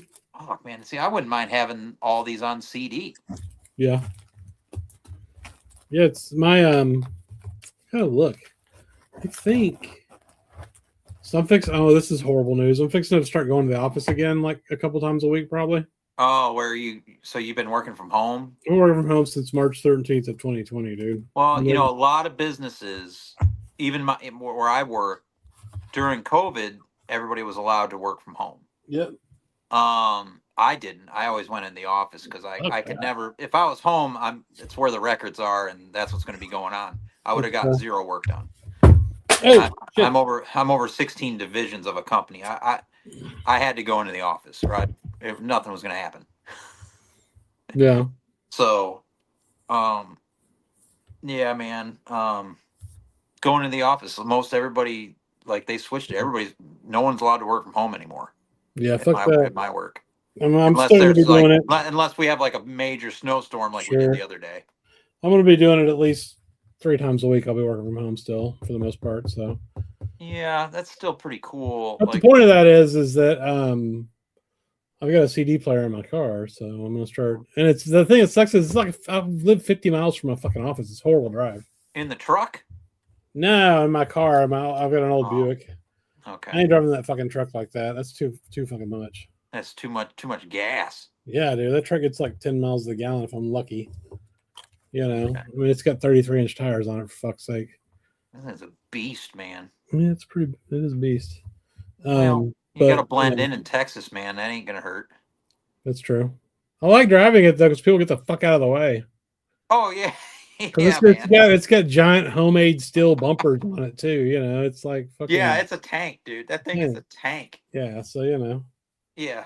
Yeah, if you got in a wreck, you probably wouldn't even have a scratch. I had a guy my back bumper. I need to rebuild it. The back bumper, really? The back bumper's bent. Well, I've got this like ghetto ass like giant tow hitch thing I made for it. Right, it's like made out of 3x5 inch, 3/16 inch thick steel tubing that I made, and I bolted it to the bumper. I towed my boat with it for several years, and it's great. Yeah. But some guy rear-ended me. I was on the highway. This was years ago. It's probably 20 years ago now. What are you doing with the boat? You just going out drinking, or are you going fishing? No, I used to go fishing all the time. Fuck yeah. But so I'm going down the highway, and the car just literally just locks up its brakes right in front of me, like just fucking smoke, old school smoke coming off tires, and I'm in that goddamn tank. So I just flew off the road onto the shoulder. I was just going to go to the ditch. And some guy behind me was going faster than I was. And he hit me. He was in a full size Chevy pickup. Hit you while you're going in the ditch? Yeah, dude. Yeah, he followed me, into the ditch, and he hit me hard, but it bent. So the main bumper is a 3x5 inch tube. A rectangle tube that I built. But then he hit that, and it bent it up. That's all it did. It didn't. I mean, it's like it's like $50 for the materials to rebuild it. But his truck was fucking totaled, dude. Like it. Right. It smashed the whole goddamn front end off of that thing, Tank. Then his boss was this guy that tried to sue me over it. You go off the road and nothing really happens. Yeah. That's what's up. Yeah, I mean, that's the only thing, driving that again, it's weird because the brakes are shit on it compared to like a modern car. Yeah. Well, how old's the Buick? Oh, it's a 2013. Oh, okay. That's the same nice. year as my car. I like it. My daughter, it's going to be her car. So I told her that I was going to start driving it again. She got super pissed about it. She's like, that's my car now. I was like, well. How old's your daughter? 17. She's working on getting her license. I was like, get your license then. Yeah. Then that's the car. Yeah. That's the car. I'll have to buy me something else. Like a little, I don't know, $5,000 fucking Corolla or something, Either get a Corolla or a Civic, dude. Yeah. You never have to do anything with the engine. Yeah, exactly. That's my plan if I have to get another one. But I've got like 40-something 3 vehicles. I probably have to sell one of my vehicles if I do that. So my wife's getting pissed about me having too many vehicles. So it's like a junkyard around here. Because I've also got an 85 Dodge Ram Charger. It's just sitting in the driveway that I need to work on. Really? Yeah, it was my dad's. I've had it forever. That's pretty cool. It's a good truck. All I'm going to do actually is I've been planning this. So it's, an 85. Mm-hmm. We have emissions testing in Texas, but they passed a law a couple of years ago. Once your car's 25 years old, they don't test it ever again. Yeah, they have a term for, what do they call it when they get a certain age? I don't know. It's antique, basically. Yeah. But it's got all that old, shitty 80s smog stuff on it that didn't work with the shit anyway. Mm-hmm. So I'm ripping all that crap out. I'm gonna put a nice electronic distributor on it, mm-hmm. and modernize just rip all the trash out and modernize it a bit, and then I'll be able to drive it. So that's the plan there. Right now it's just got a gas tank full of bad gas I got to get rid of somehow. So that'll be fun too. Yeah, siphon that out. Yeah, exactly. I siphon it out. So that's old school. You can just do it old school. Yeah, 5 gallons at a time. Take it down. There's a get a little in. No, I got a siphoner, but there's a place down the street. There's a toxic waste ish like drop off place down the street from my house. I can just take it and they'll dump it. In place where you can take old oil and all that shit. Paint. I took some shit there. My this house we live in was my wife's grandparents. Mm-hmm. When her grandmother died, we inherited it.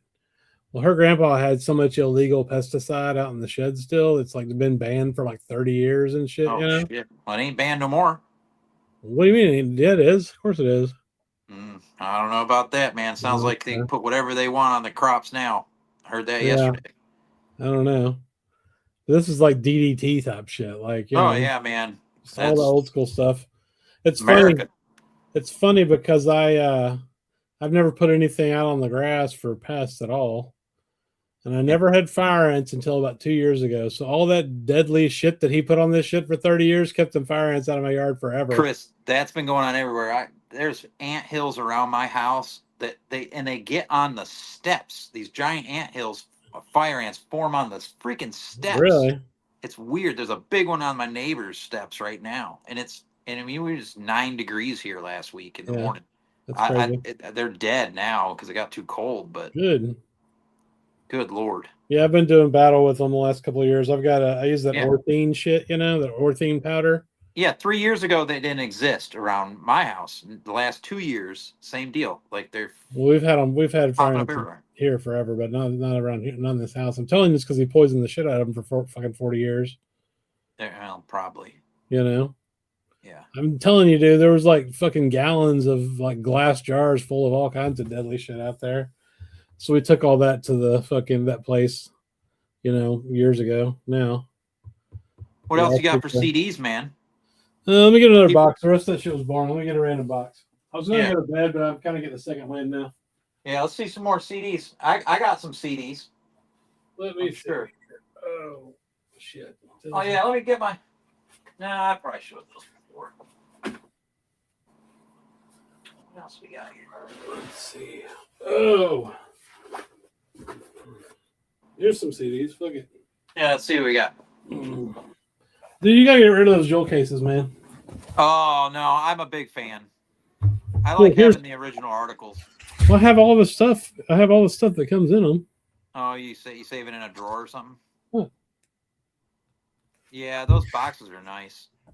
No, they're in their gate folds. They have all the shit, all the. Oh, okay.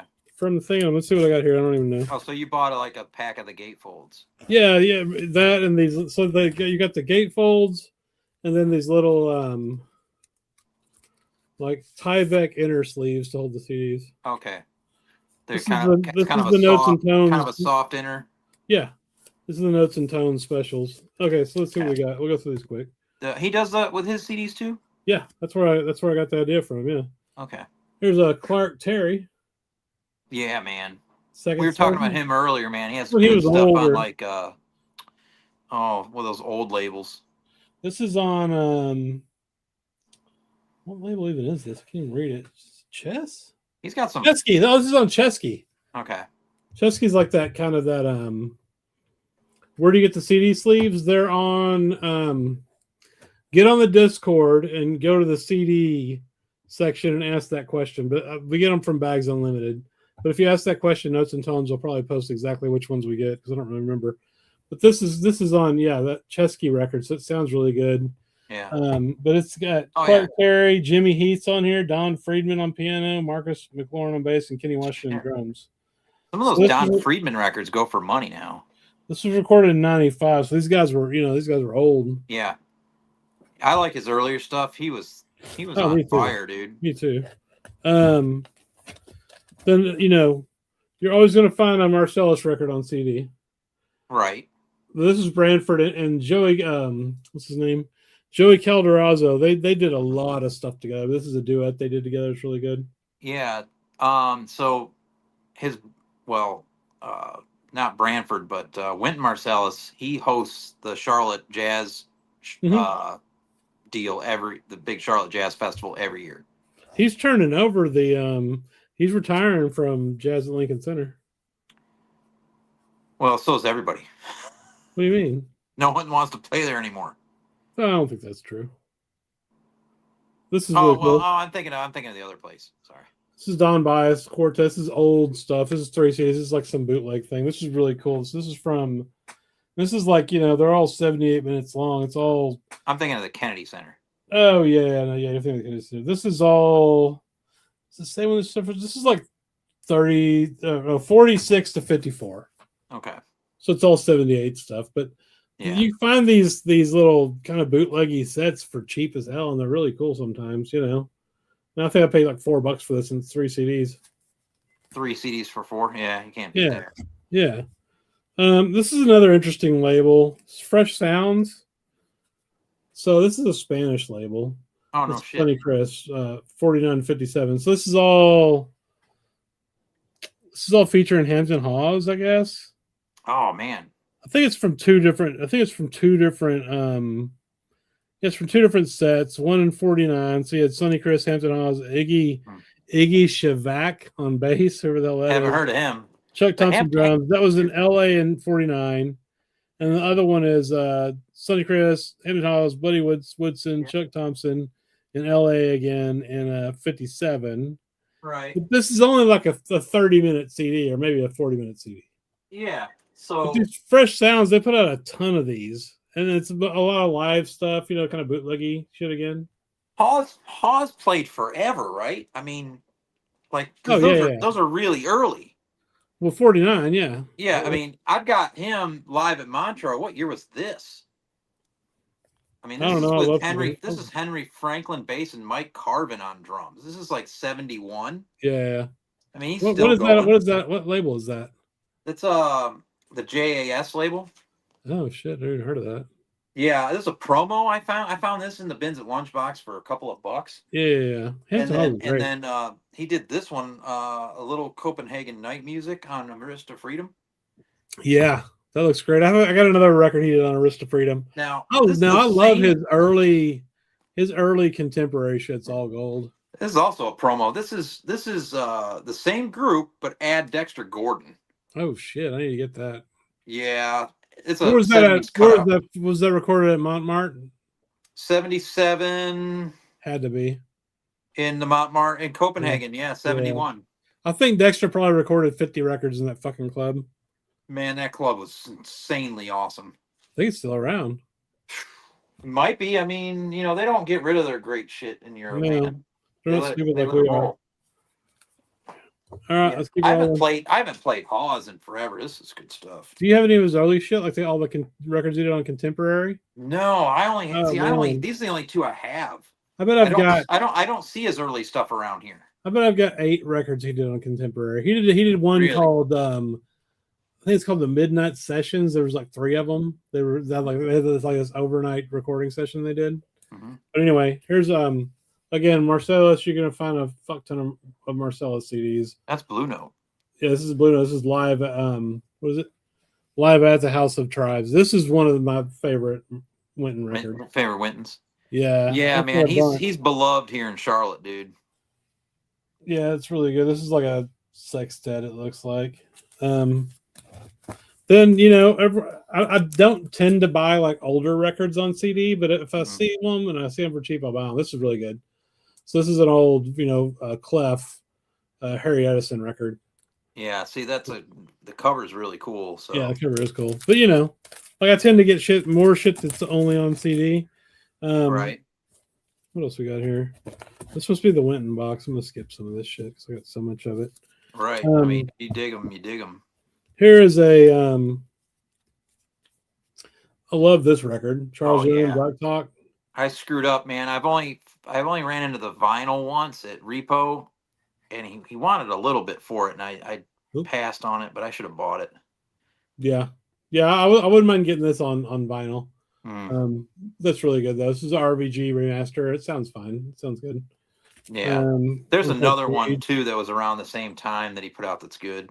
Now, this is the better of the two Charlie Hayden, Hank Jones records. I showed the other one earlier. This one's called Steal Away, and it's all, again, it's spirituals, hymns, and folk songs. I mean, you've got to get a copy of this, dude. Okay. Yeah, I love Hayden, man. Yeah, and him and Hank Jones, man. I mean, they're doing, it's Hank all Jones on piano. Yeah, it's all gospel-y badassery, All right. Well, I mean, that whole Detroit crew, man, they knew how to fucking do work. This is a really good Kenny Garrett record. It's called Kenny Garrett Triology. Oh, yeah, okay. This is on, what label is this on? There's a Kenny Garrett they got a bunch of copies at one of my locals, and I think Pharaoh Sanders is on it. Yeah. You'd probably dig this one. This is Dewey Redman, Cecil Taylor, and Elvin Jones. Oh shit! Yeah, this is called what is it called? Momentum Space. I have not seen that. This is so it's Dewey Redman tenor, obviously Cecil Taylor piano, and Elvin Jones drums. This was, let's see. Oh, File Under Jazz. Well, that's helpful. I can't tell what label it's on. That's pretty cool, man. That's a killer lineup. This is a really fun CD. Okay. I like that one a lot. Then I got like there these two. So these are kind of weird. So it says Eric Dolphy and Booker Little, but then it's actually them remembered live at Sweet Basil. So they're not on the records, but it's like a tribute record to them, right? Okay.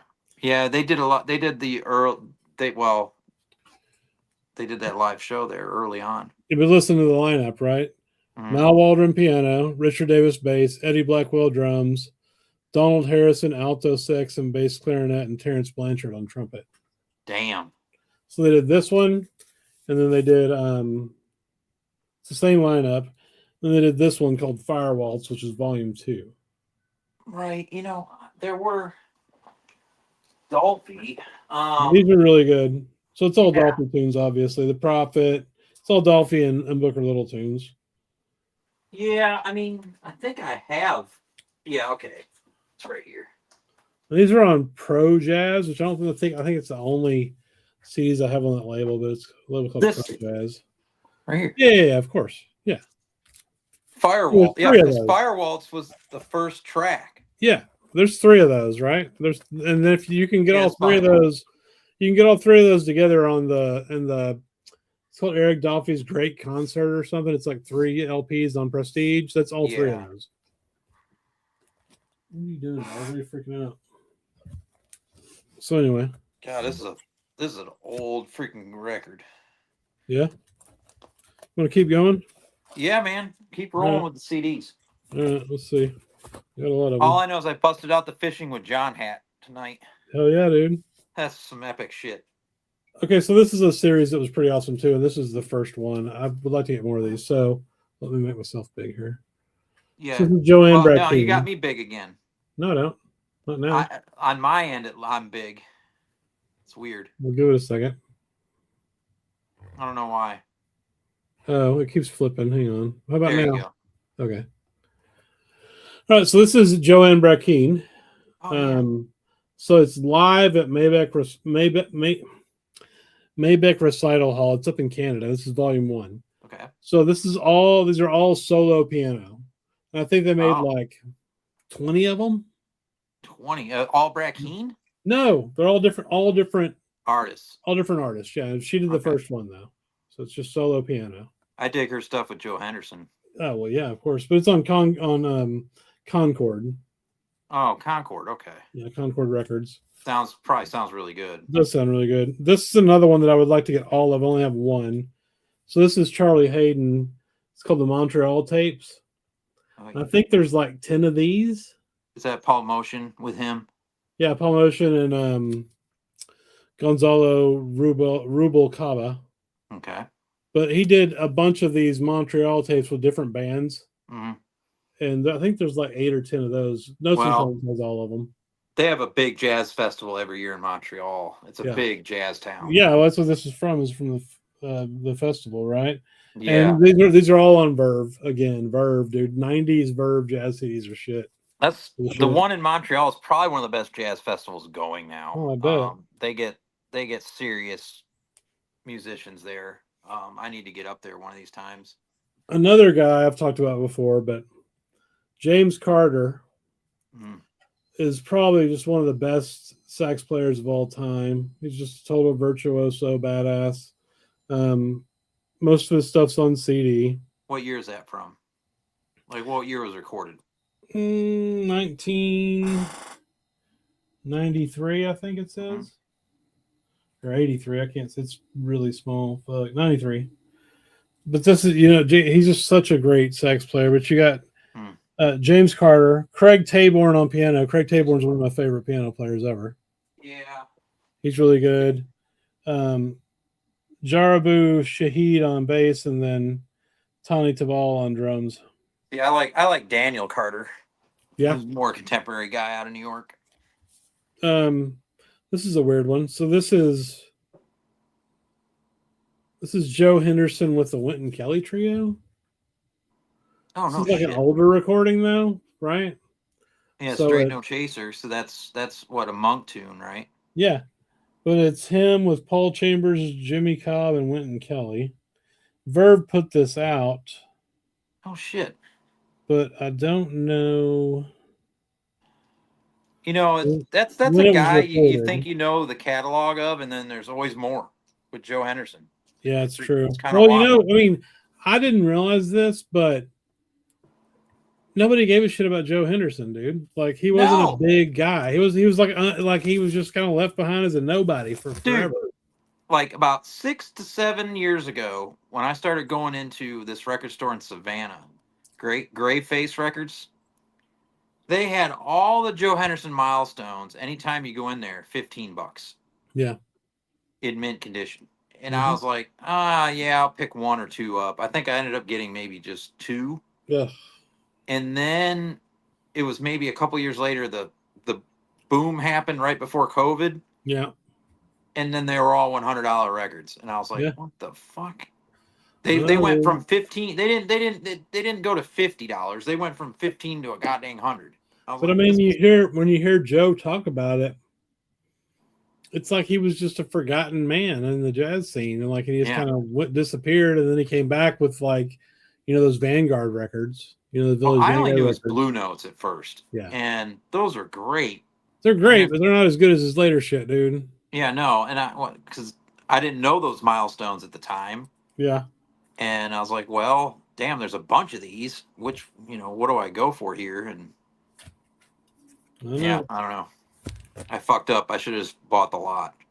Here's another good Verve. I'm telling you, dude. Verve 90s.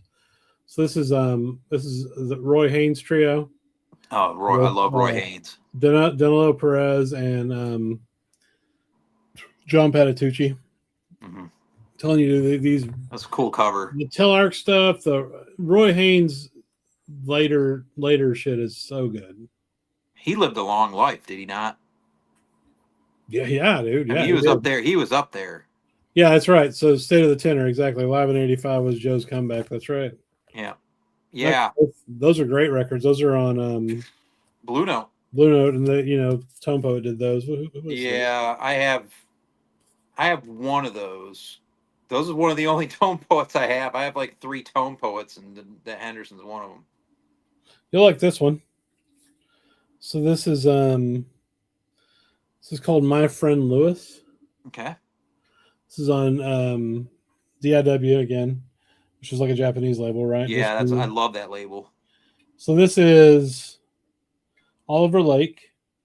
Oh yeah. Hannibal. Yeah. It's the Andrew Cyril Quartet is what it is. Okay. So it's Andrew Cyril, Hannibal, Oliver Lake, and oh god, this guy's name. Adagoki Steve Colson. Okay. Yeah, so that's cool. Yeah, anything Andrew Cyril is worth the price of admission, man. He's just a freaking beast. Now, we'll talk about great vocal jazz records.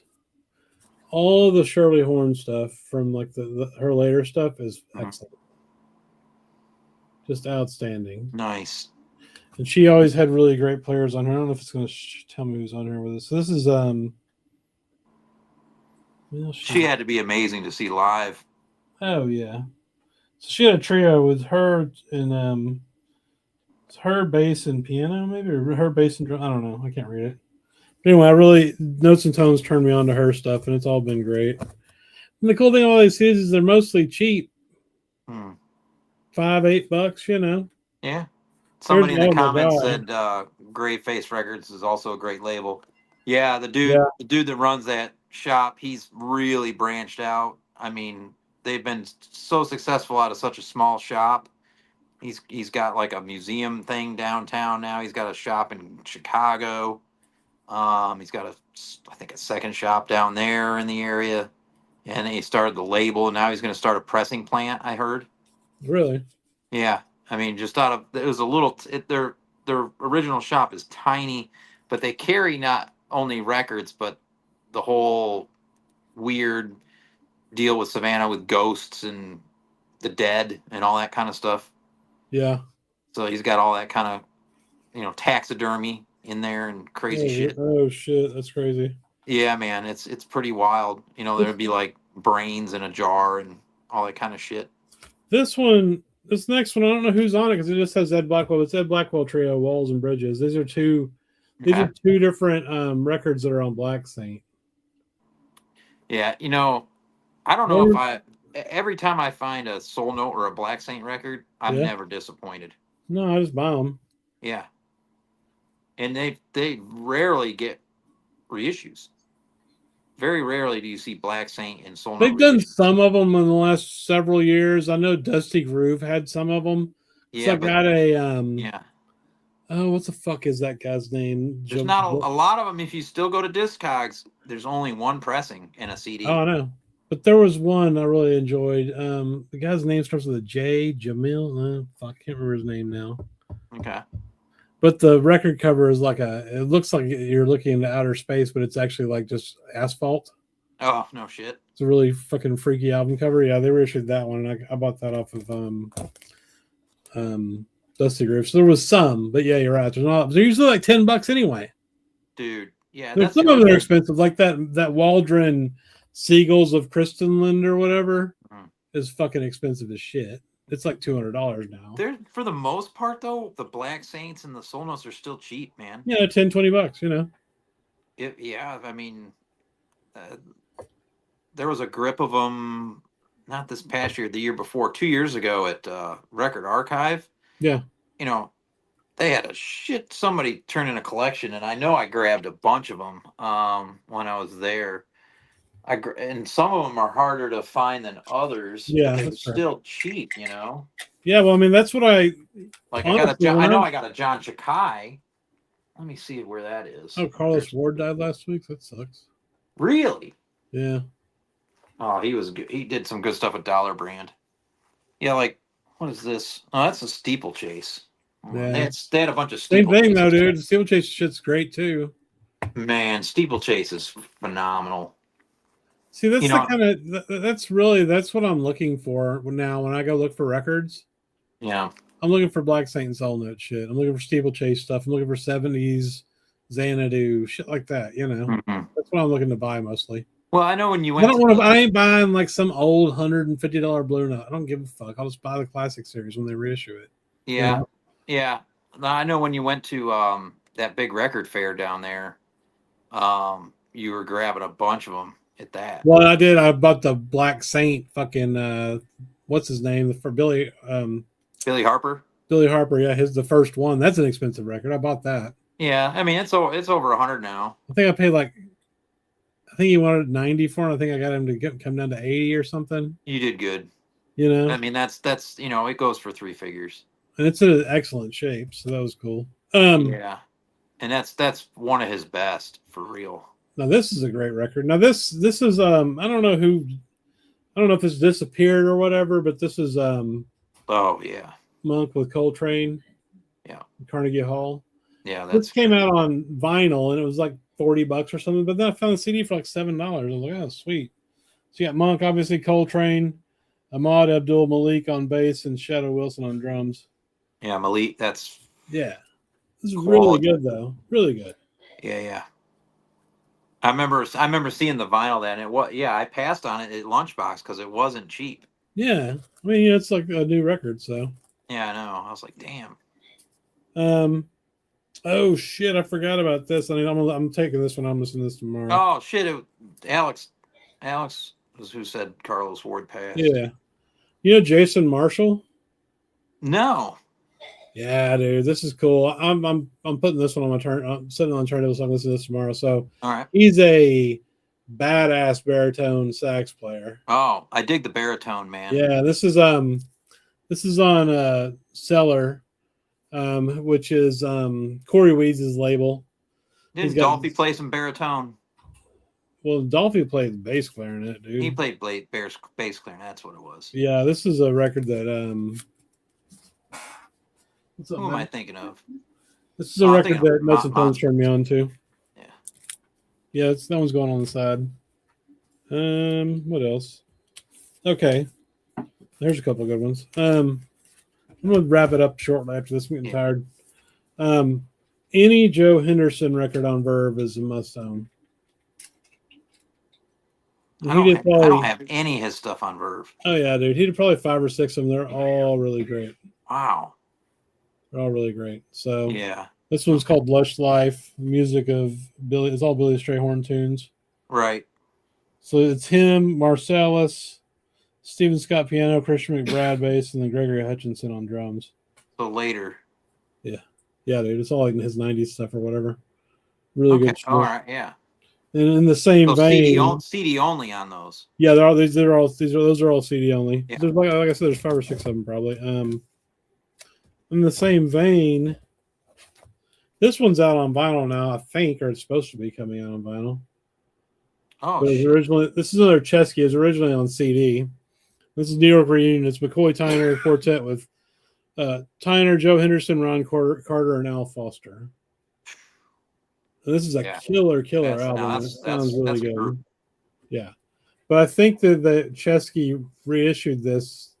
I don't know if it ever came out, but I think it did. But I know they've been talking about it for a couple of years. They made a vinyl of it at one point, but it was only like half this. Yeah, have the vinyl, the pink one. Yeah, they made a pink one. But they originally put out an album of it, but it was only one LP, so it was like half of the record. Oh, okay. But now they've reissued it, and you can get it in 2 LP. I would highly recommend that one. The sound on that one's crazy good. What else we got? This is one of those fresh sounds. This is like a 30-minute CD, but it's Sonny Chris with the George Arvanatis trio in Italy. Okay. Yeah. That trio is one of the best trios that ever fucking lived, dude. And this one, from what I remember, it doesn't sound the best, but like it's cool. It's from 1974. Yeah.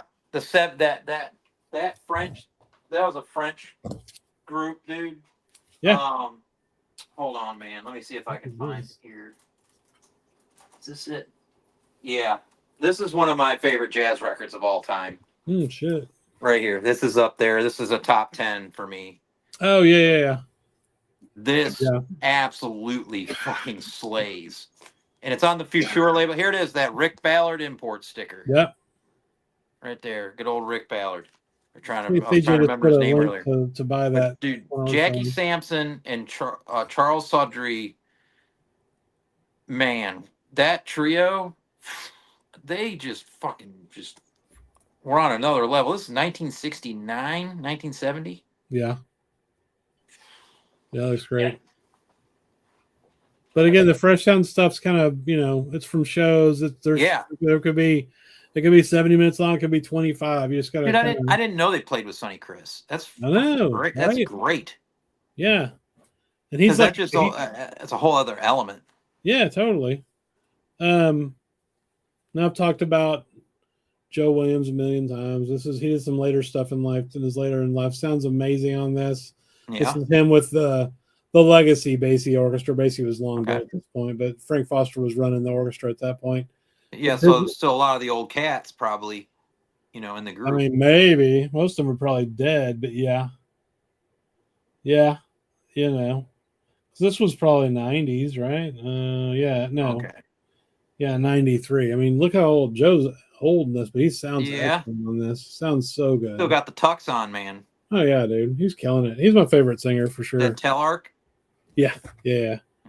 Then, I didn't realize I had this. I think I got the LP of this, too, so I probably need to get rid of one of them, but this is the Mingus, Town Hall concert. Yeah, that's legend. I have some. Everybody's got a version of that. There's so many versions. And I got a ton of, like, Joshua Redman and Kenny Garrett records. Another guy I like a lot is Jeff Tane Watts. This is one of he did a lot of stuff with Branford and Winton, back in the day, and he's one of 80s or 90s. Yeah, 80s and 90s. Yeah. He's one of Notes and Tones' favorite drummers. Okay, this one's really good. He did a bunch of stuff on his own. New York guy. Yeah. Same kind of scenarios. You can find a ton of great Terrence Blanchard records that he did, on CD. See, a There's lot just of a whole, yeah. 20, CD 30, era 20 stuff. or 30 years of jazz that's mostly on CD. Yeah, I mean, when 90s, early 2000s, there was very little vinyl even thought Yeah. about getting made. Yeah, exactly. Now here's with the new music, with the new groups coming in. Yeah. Here's another interesting one. So this is Harold Land Quartet. Oh I man. don't know if this is like a. So listen to the lineup though. It's fucking Harold Land with Elmo, Hope, Scott LaFaro, and Lenny McBrown. Dude, I haven't listened to my Harold Land stuff in forever. And this was recorded in '58, so this is like a live show from '58. Yeah. I can't remember what I have for him. Oh, here we go. In Canada, Vancouver, Canada. So here's a couple. It's kind of neat. I'm sure you have these. Maybe. Oh yeah, I have a kind of a crappy copy of that one. It's a Peacemaker. It's an original. Yeah. This one kind of went up in price, which for sure. I don't know. That's really good. And then this one I really like, A New Shade of Blue on Main Street. Oh, cool. Yeah, because Bobby Hutcherson's on this and Buster Williams. Yeah, that's on Mainstream. Yeah, Mainstream. That looks cool. I don't have that one. Oh yeah, it's. I don't think it's expensive. I think this can be had pretty cheap.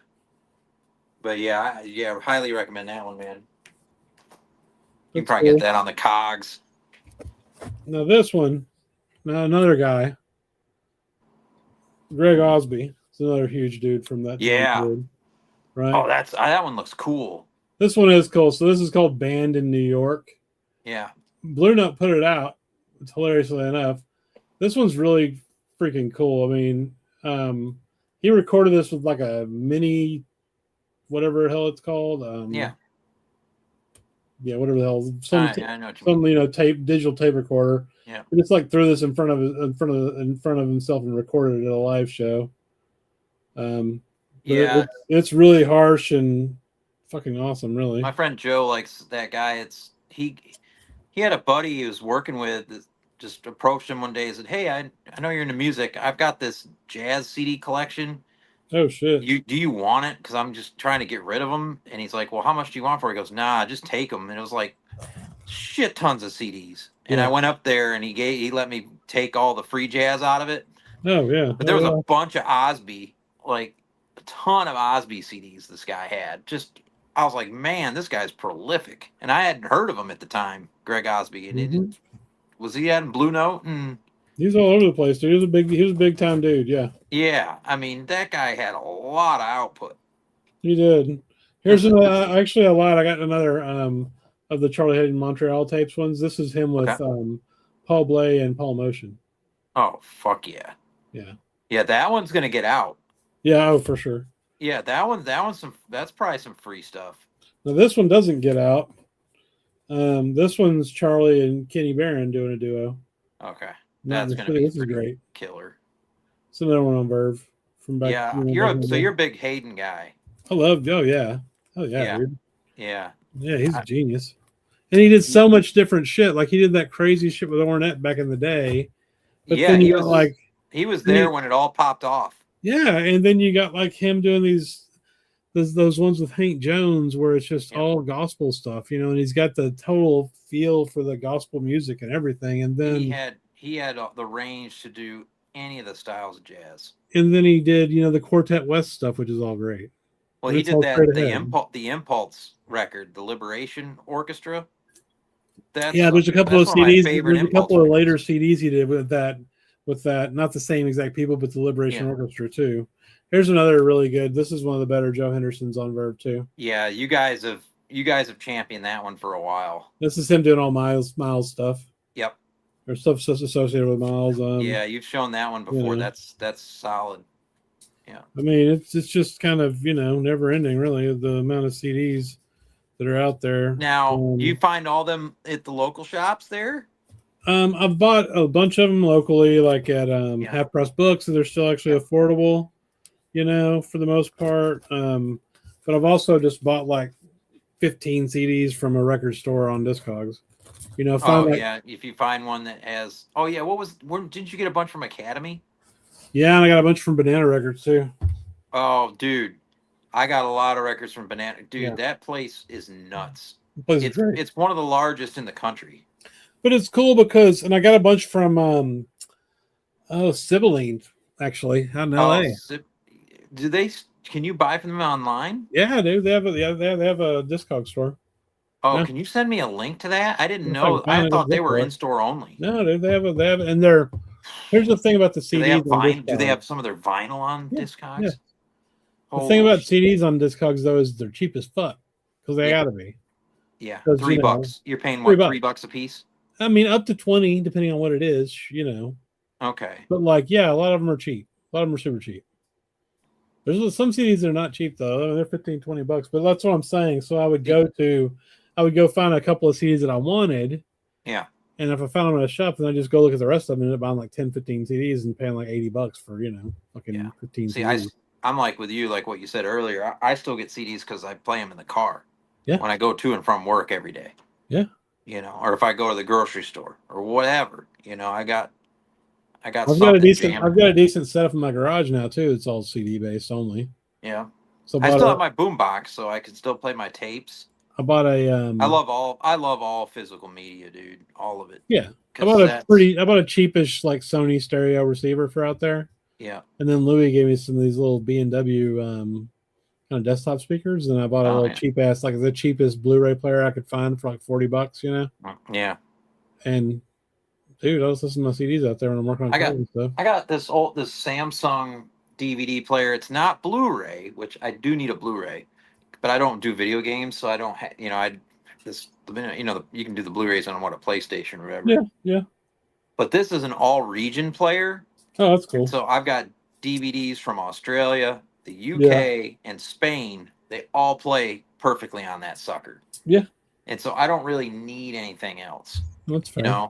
I just avoid Blu-rays and play everything else on that old thing. And it was $50. It was $50 at Target, freaking a million years ago. It's still. I'm surprised they still sold a region-free player like that. That's cool. Yeah, I was stoked to find that, and it's got a mic. It's got a mic input. It's kind of interesting. For a DVD player. Well, I think I'm CD'd out, man. All right, man. Hey, shit, we went long today. Yeah, it's a good show. Yeah, it was fun. Trying to think what I don't even remember what the hell we were going over earlier. Random shit. Oh yeah, I was showing punk records for God's sakes. Sorry about that. It's all good. Yeah, I don't know. I haven't found much jazz lately. I do have another batch that's going to come from Ireland here at some point, I think. Cool. Some more crazy UK free jazz. Mm-hmm. I think a Tony Oxley record, those are extremely hard to find, and maybe an Evan Parker on ink. I think I'm working. I haven't solidified that deal yet on those ones. And then our friend Brandon, who goes to WFMU with us, he's selling his collection. Oh shit! And so he's starting to get tables at conventions and stuff. And so I'm gonna get some records from him, and then he might sell at WFMU this coming year. That's cool. Yeah, if he does, we'll probably just because he stays with us, we'll probably pitch in and help him out at the table. So he's just getting out of it, or what? Yeah. For now, he's like, look, the values in the collection right now, records are at an all-time high on value, and he's like, I got some debts I need to get taken care of. Sure. I think he's trying to get a new house. Yeah. And so he goes, I'm getting rid of everything that I know I could probably get back later if I get back into it. He's a big Nurse with Wound collector. So he's keeping most all of that. Because that stuff's like art pieces on top of being a record. And so the Stapleton stuff. So he's keeping most of that, but everything else is going. He's got a lot of jazz. Yeah. A lot of good jazz. So I'm getting some FMP stuff from him. Oh, cool. Next month. Yeah. Early next month. That's, I started going, I collect ESP disc, but that's really burned up. Yeah. Like I'm down to like 5 or 6 titles that I need for the first 100. Yeah. And I've given up on them just because A, they're really expensive, and B, they're hard to find in good shape. So I kind of like thrown in the towel a little bit. Yeah. If I ever find that Lowell Davidson, I'll lose my mind. But so I'm moving over to FMP because I don't have very many really. I showed a bunch tonight, but that's only like I might have 30 titles, and there's hundreds. Yeah, that's fair. The problem I have is all of them are in Germany or France, mostly Germany, and just importing right now is just a bastard. You need to become friends with Michael 45. Maybe you can find them for you, man. I'm not gonna. I mean, I'd have to be a Patreon to even get to talk to the guy. That's true. So, man, no, man. That's fair. Yeah, I'm not Patreoning anything. Yeah, that's fair. Me either. Well, it's been a good show. Thanks for hanging out with me. All right. We'll see you guys next week. Peace, brother. Bye.